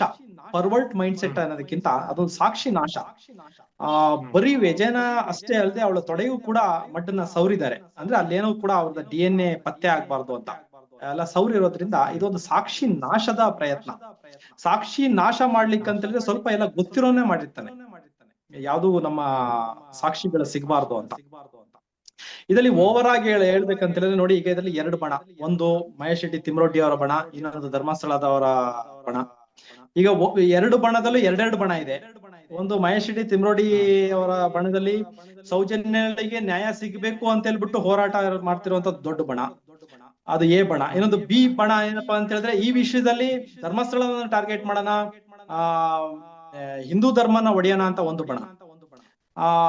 ನಾವು ಈ ಬಣವನ್ನ ದೂರ ಇಡೋಣ, ನಾವು ಹಿಂದೂ ಧರ್ಮವನ್ನ ಟಾರ್ಗೆಟ್ ಮಾಡುವಂತವ್ರು, ಧರ್ಮಸ್ಥಳವನ್ನ, ದೇವರನ್ನ ಟಾರ್ಗೆಟ್ ಮಾಡೋನ್ನ ದೂರ ಹಿಡಿಯೋಣ, ನಾವು ಸೌಜನ್ಯನ ನ್ಯಾಯಕ್ಕೋಸ್ಕರ ಅಷ್ಟೇ ಕೇಳೋಣ. ಈ ಕಡೆ ಧರ್ಮಸ್ಥಳದ ಕಡೆ ಬಂದ್ರೆ ಅಲ್ಲೂ ಕೂಡ 2 ಬಣ. ಒಂದು ಎ ಬಣದಲ್ಲಿ ಅವರಿಗೆ ಸೌಜನ್ಯನಿಗೆ ನ್ಯಾಯ ಬೇಕು, ಧರ್ಮಸ್ಥಳದ ಭಕ್ತರು, ಮಂಜುನಾಥ ಸ್ವಾಮಿಯ ಭಕ್ತರು, ಅವರಿಗೆ ನ್ಯಾಯ ಬೇಕು, ಸರಿ. ಅದ್ರಲ್ಲಿ ಇನ್ನೊಂದು ಬಣ ಇದೆ, ಅವ್ರಿಗೆ ಏನೋ ಗೊತ್ತಿಲ್ಲ, ಸಂತೋಷ್ ರಾವ್ನೇ ಫಿಕ್ಸ್ ಮಾಡ್ಬೇಕಂತ ಕೂತಿದ್ದಾರೆ.